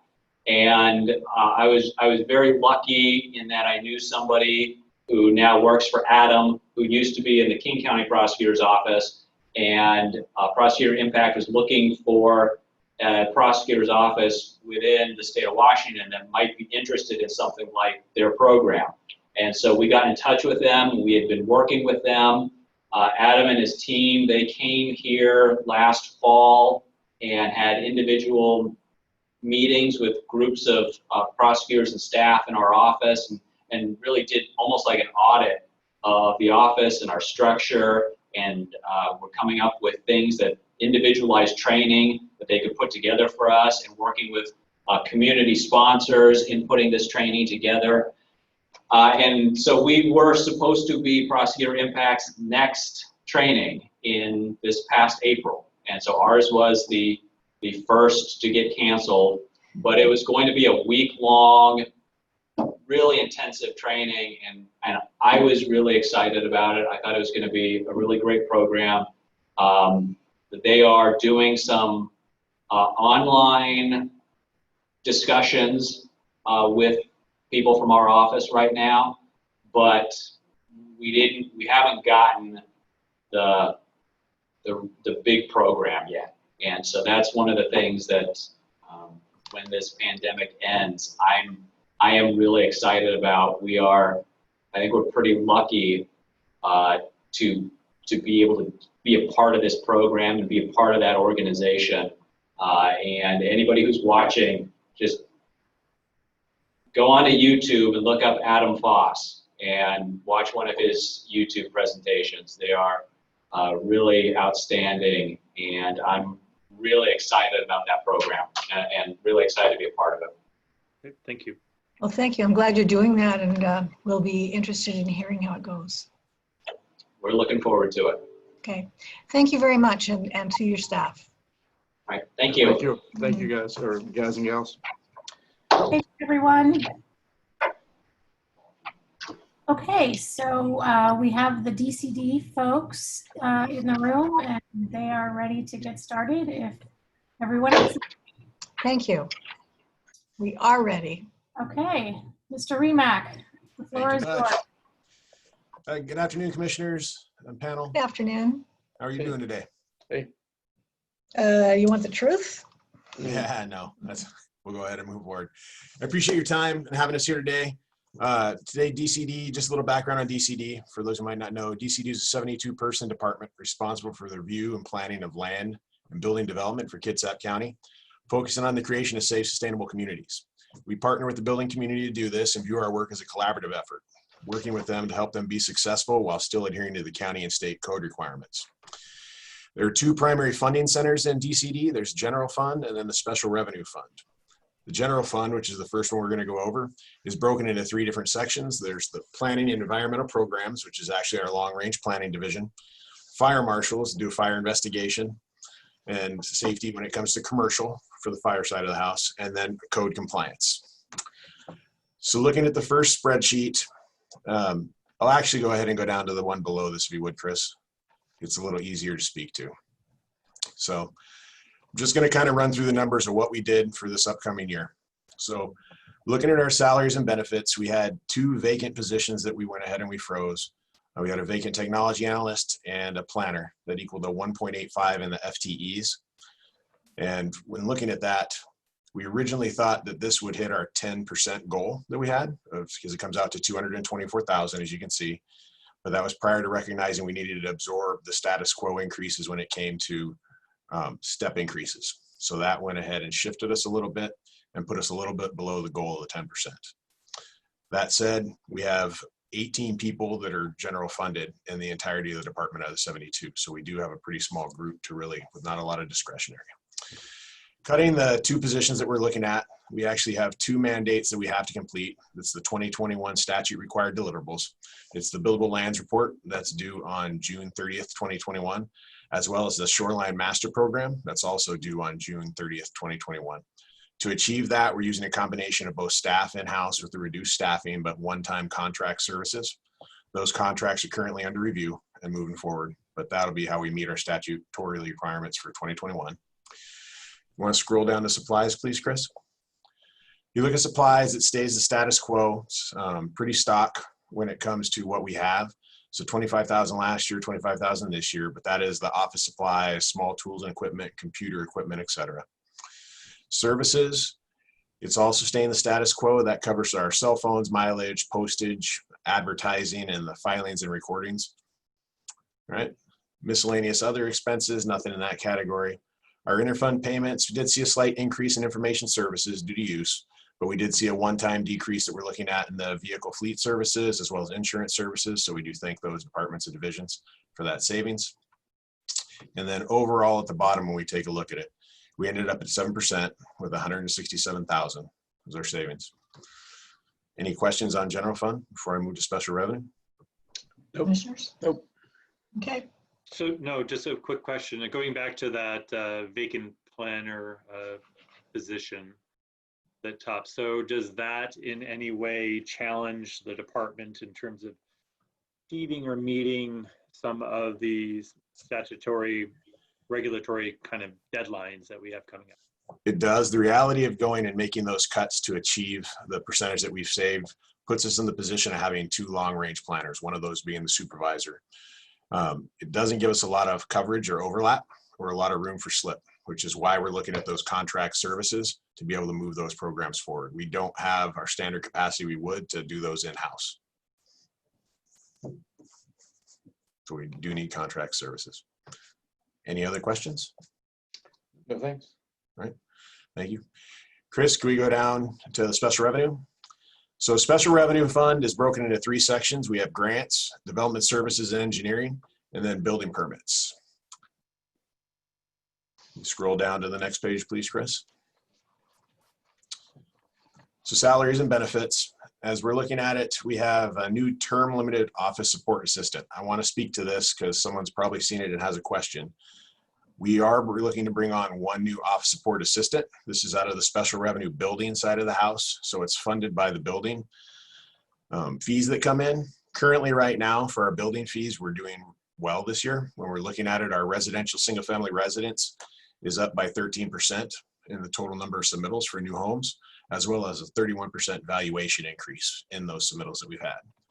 Building overall, covering both commercial and residential, has stayed relatively flat, but is still looking at a 29% increase when it comes to valuation. And then between 2019 and 2020, what we've seen so far, last year we had a total of 518 single-family residences that came in for the entirety of the year. So far, at the beginning of September, we're already at 441, so we look like we're on track to actually surpass where we were last year, would be our guess, based on what we're seeing in our subdivisions and other work that's actively going on in the county. So special revenue is doing pretty well on the building side. So as we're looking at it, there's a few status quo changes that we had that accounted to some increases, but that would be related to step increases, benefit rates, and some underfilled positions we had. We also have some savings that we're looking at because we had term limited positions. We use term limited positions because it helps us right size for where we're at with the workload, but gives us the ability to go ahead and reassess at a future date and see if we need to contract or expand based on the amount of workload that we have. All right.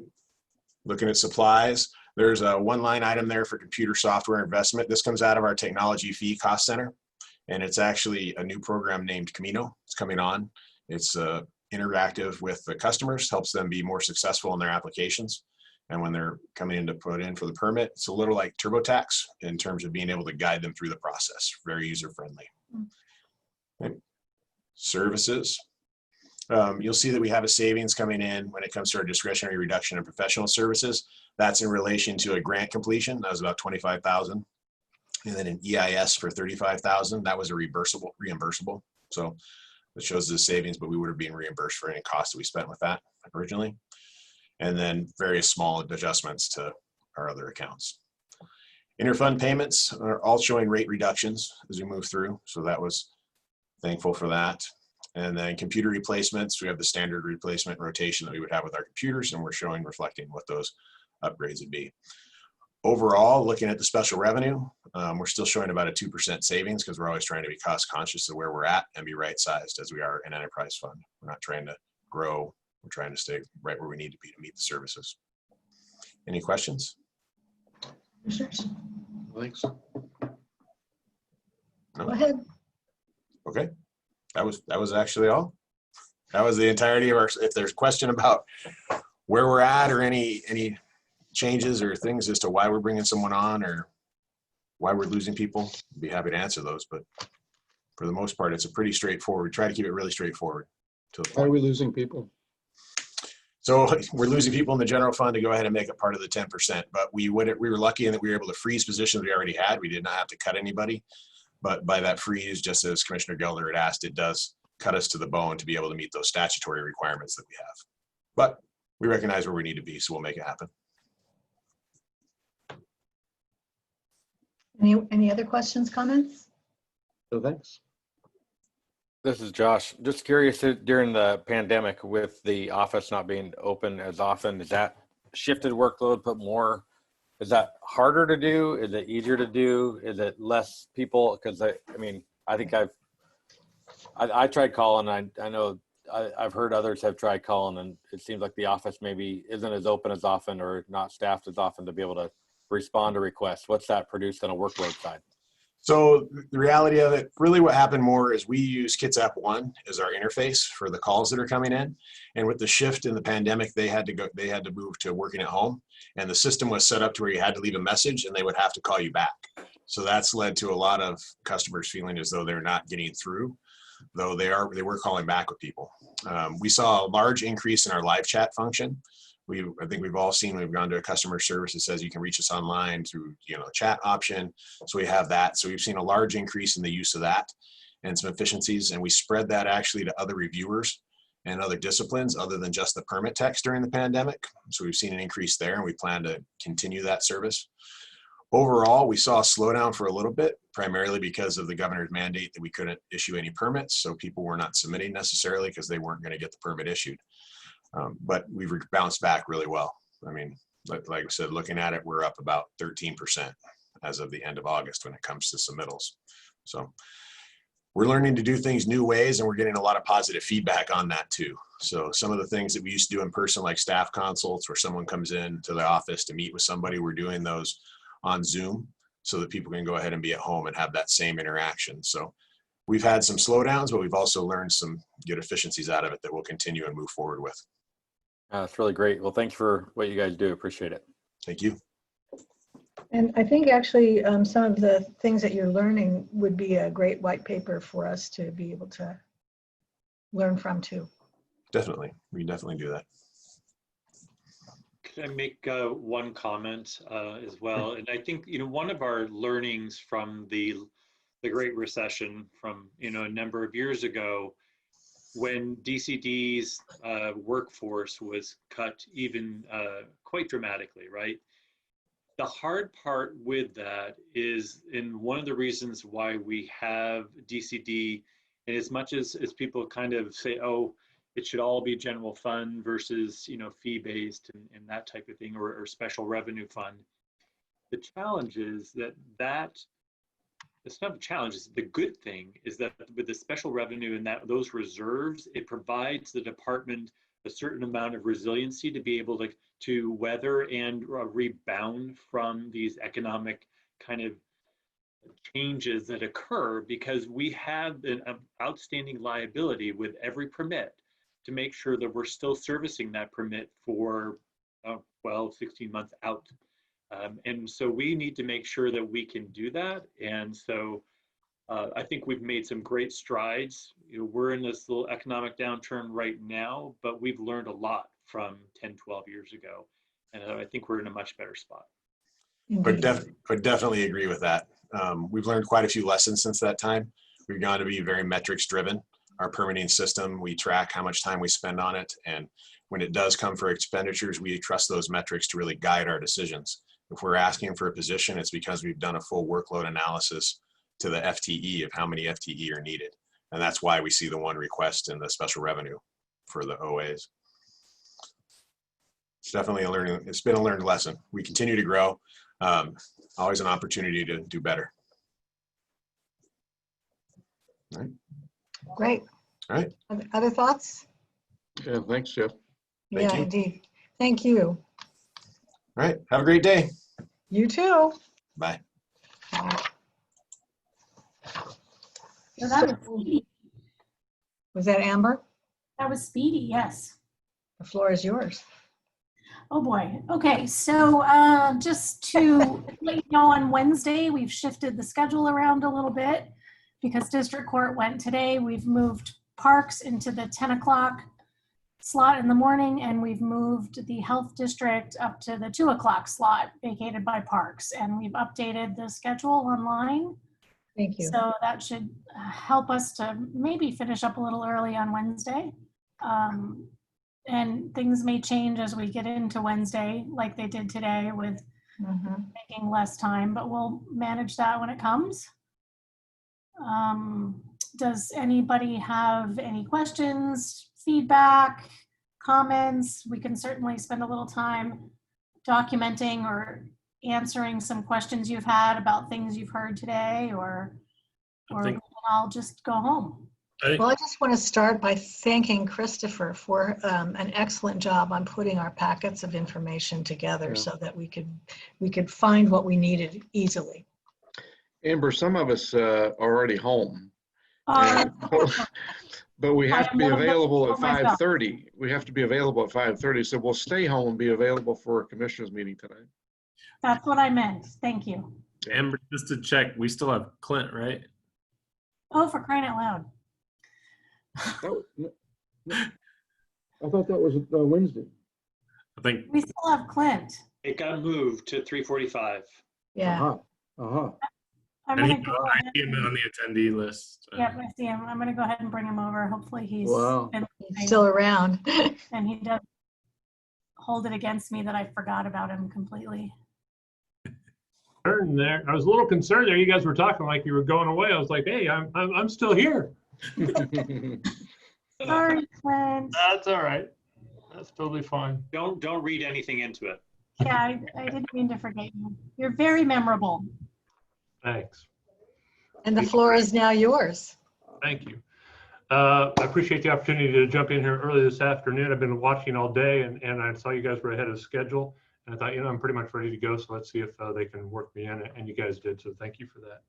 So this is the district court. We are a court of limited jurisdiction with misdemeanor crimes up to a year in jail, $5,000 fines. Small claims cases, civil actions up to $100,000, unlawful harassments, petitions, neighborhood disputes, protection orders, and petitions for name changes is kind of the bread and butter of the court. I want to go back a little bit. I was listening on Mr. Enright's presentation. The question that came up from Commissioner Garrido was, I think it was, how much do participants pay for fees on therapeutic courts? For the district courts, $150 is what we charge. That's kind of a small, well, look, I mean, that's a very small amount compared to what the cost of the program is. And quite frankly, a lot of that is just to try and help the participants, put some skin in the game and show some accountability on their ability to pay and be part of the program. I believe it was Steve had asked also about using technology to resolve some of those cases a little bit later on in my presentation. I want to talk about Zoom and what the court has done here locally to address some of those concerns. And then one of the questions that one of the citizen members I think asked was about domestic violence cases and if they've seen an uptick in those. Most of those cases get charged here in the district court. Assault, fourth, domestic violence protection orders, violations. We have seen a slight uptick in the number of those, nothing really over the top. What I will say is kind of interesting though, more than anything else, I think we've seen probably an uptick related to COVID has been in unlawful harassment and neighborhood disputes because everybody's been at home and playing their music loud and doing home improvements and yard improvements and not getting along with their neighbor so much next door. So, and if I get any more on that, please don't hesitate to ask as we go forward. So, district court, just like everybody, we had to cut quite a bit. We reduced our discretionary spending on office supplies. The behavioral health care grant was reduced somewhat. Reduced our interpreter budget. That's going to be a little bit easier to carry, I think, because of the Zoom work that we've done. We don't have to pay mileage or, we've considerably cut down on the amount of time that we have to pay interpreters for because we're not paying them for the commute over anymore. Mileage, travel per diem, registration, all those things that I think pretty much all the departments have cut. When we got rid of all of those discretionaries, we were still several thousands of dollars short of what we are going to have to do. And it came down to staff cuts. So personnel wise, the district court has got 26 FTEs. 4 of those are the judges and really can't do anything with those. Another one of those is a behavioral health grant funded position didn't really make any sense to cut anything with that. It wouldn't save us anything really.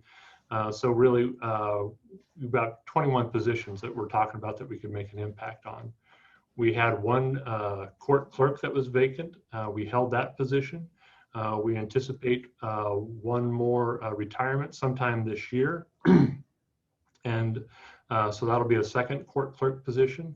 But still, we were well short of where we needed to be. And so we had to do a reduction in force of 2 FTEs. We lost Sue Kopteef, our office support coordinator, and Debbie Drouillet, who were our office support assistant. Debbie had been around for, probably 15 to 17 years, I think. And Sue had been with us for at least 8 years. So those were both big hits on the department, on the court. But they were the 2 positions that we identified that we could most easily absorb into other resources in the building, in the court. So, but certainly, going into 2021 with those 4 vacancies, it's certainly going to have an impact on us going forward. So operationally, the biggest thing that we've done, we've punched out a bunch of hearings till down the line. We've deferred all contested infraction hearings until 2021. We had been holding on to those for quite some time just because they're it's the low-hanging fruit in the court, quite frankly. But we're doing contested hearings by mail now, giving people an opportunity to do it that way. If they insist on that they want to make an appearance in the courtroom to contest their infraction, we've deferred those all until 2021.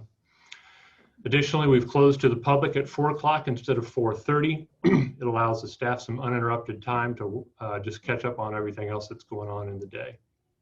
We continue to answer the phone and email as staffing and workload allows until 4:30. For the most part, we're still getting that done, but some days are busier than others, and we just can't handle the volume. When we lose that 4th FTE with the retirement, I anticipate we'll probably have to reduce our hours further, probably on like a Friday afternoon, or close daily 1 hour earlier each day just to handle the volume of stuff that's coming in. In addition, we've reduced our public contact at the counter from 5 positions down to just 1 position. It's more efficient for us and allows the staff to work on other items behind the scene, and it's safer for everyone involved, but it can cause a line. So I've got a PowerPoint I want to share if Chris can let me share that.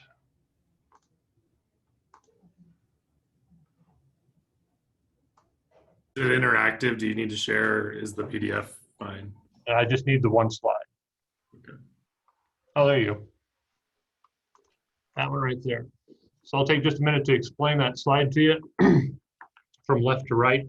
The gray line across the top is the total number of filings in the district court. Right below that are the number of infractions is the yellow line. And then the green and blue lines down below there are the number of citations, or excuse me, civil cases, and then criminal citations that have been filed. And then when you start to go over to the right on the bar graph there, and this goes to the logjam that Chad was talking about, the court, I think you guys all know, was using Zoom video conferencing before the pandemic started for the behavioral health court program and for the Thrive court program. So you can see there in January and February, just that's as far back as I went with our data, the number of meetings that we were having was really very limited. But we were well positioned going into the pandemic to expand that program out, thanks to the support of Karen and IS to get this thing up and running, because we were able to make a couple of emergency purchases for Zoom boards and get that up and running with equipment in short order. You can see in March, April, and May, what the impact of the pandemic was. And then as the court was able to respond and start to move things forward again. I just found this data out myself a couple of days ago, is that if you look at the blue bars, you'll see that in July and August, we've had over 2,000 participants each month via Zoom. That's 2,000 people a month that are not having to come down to the courthouse and make a personal appearance down here. I was blown away by that. I mean, I knew that we could be successful with Zoom going forward, but I had no idea that it was going to be anything like that. The numbers in September obviously are low because September is not over yet, but I certainly anticipate that that's going to continue into that trend. The orange line on bar graph is the number of meetings that we've held, and you can see that again we're over 500 meetings per month. And when you consider the number of times that we're having to log in each day and create a meeting and then get all those people in there, quite frankly, the work of the staff has really been remarkable in doing that. And again, were it not for the efforts of Craig and his staff and IS, we would not have been successful with that. But it's been really a remarkable thing. So when you talk about technology to resolve some of the issues with the court, this is absolutely indicative of what we can be doing going forward as we move into 2021. So going forward, I guess anything on the financial side of it to start. Commissioners? Thank you. Okay, so going forward, this priority for us has got to be to bring the staff back. Just last year, we signed a contract, or actually IS signed a contract for a new case management system for the court. And we were just getting going on the implementation of that when the pandemic hit, and we had to completely shut that down because obviously our priorities have shifted. We were well positioned with the video conferencing to respond to COVID, but the case management system side of it has certainly been a challenge as far as remote working and getting everybody on board with that. Because of the challenges associated with working across so many different programs and the unreliability of our existing case management system, I could certainly empathize with what Mr. Enright was talking about there and the challenges that has been involved with that. Because of the way that we were able to or had to respond with our continuing court hearings, for about a month, we had a lot of people that were working remotely. But because of our requirements, we had to bring most of those people back into the office.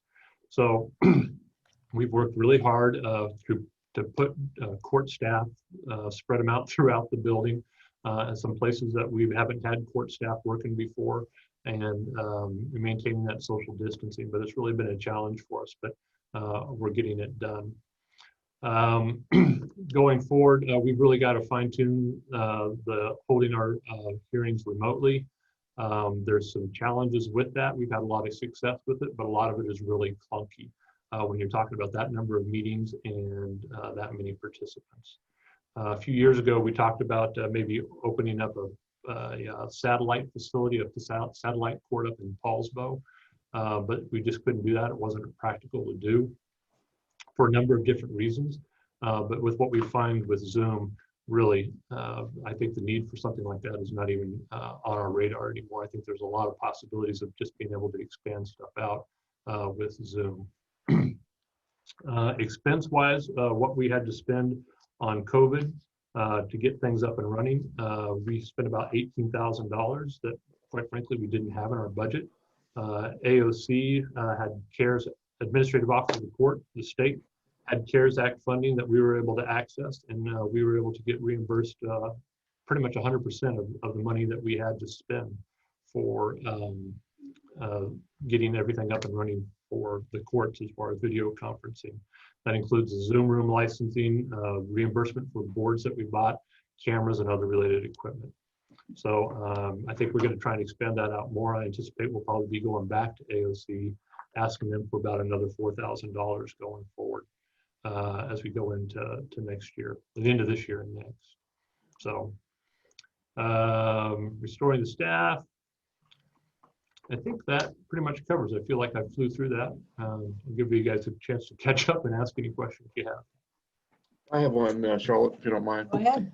Clint, I have no authority to give you extra credit, but I'm going to give it to you anyway for being sitting with us for 7.5 hours today. Did you say you've been here all day?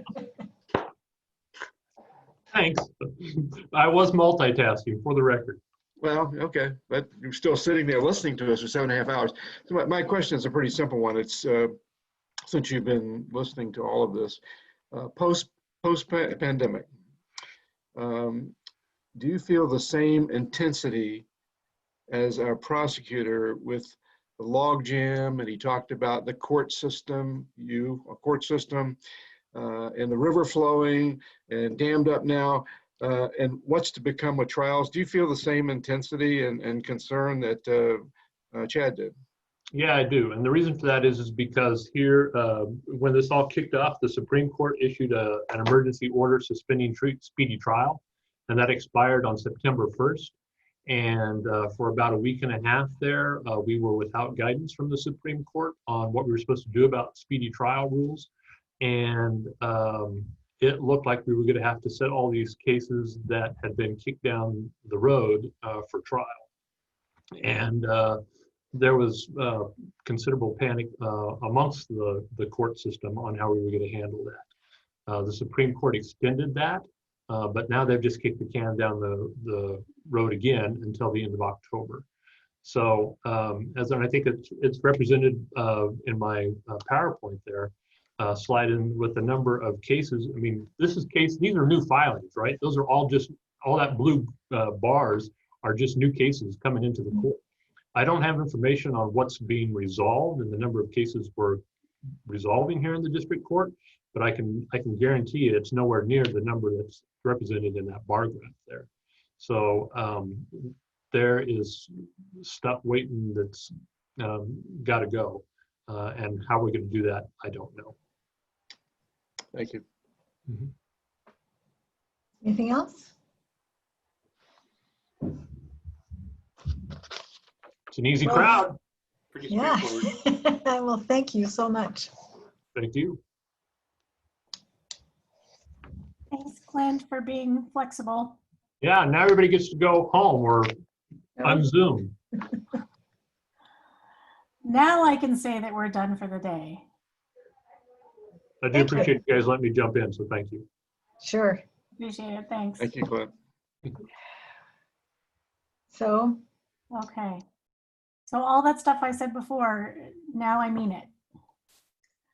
We're really over. So if anyone has questions or comments, anything that you want to say here at the end of the day before we wrap it up, and Could Chris put up the schedule again for Sure. Wednesday? And that's been updated on the website? You bet. Yep, it has. Okay. yeah, we can download one.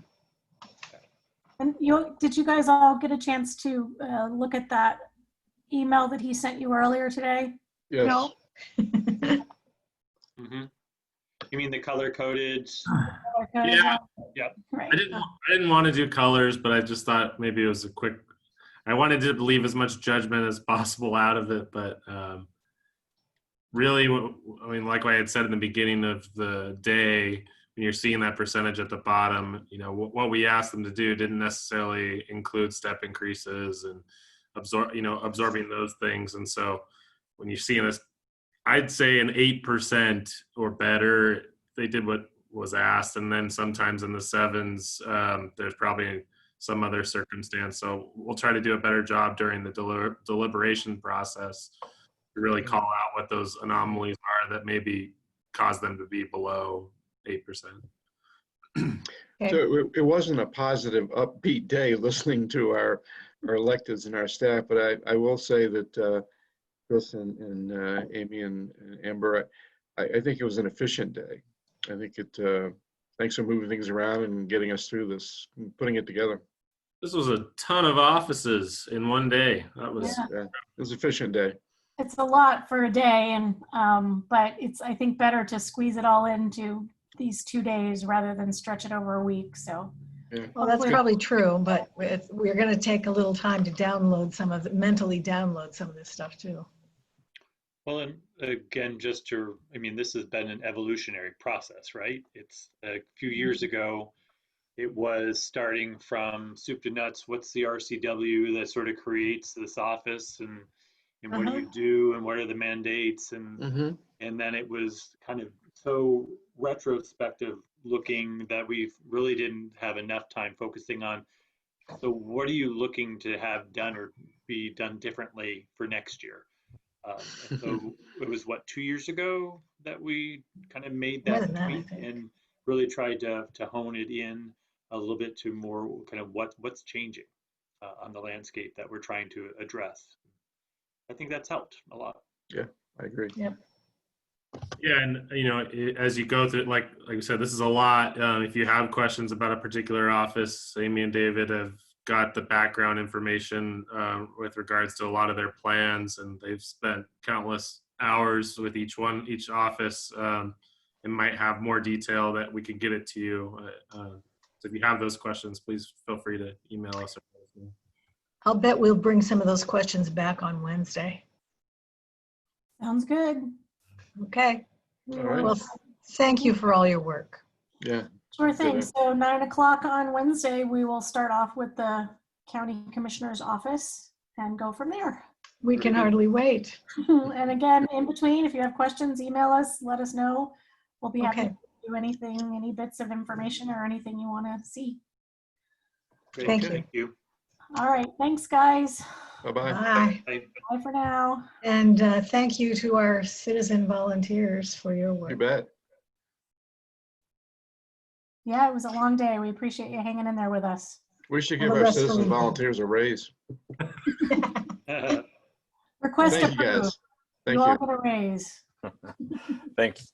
Thanks. Bye-bye. Bye. Bye.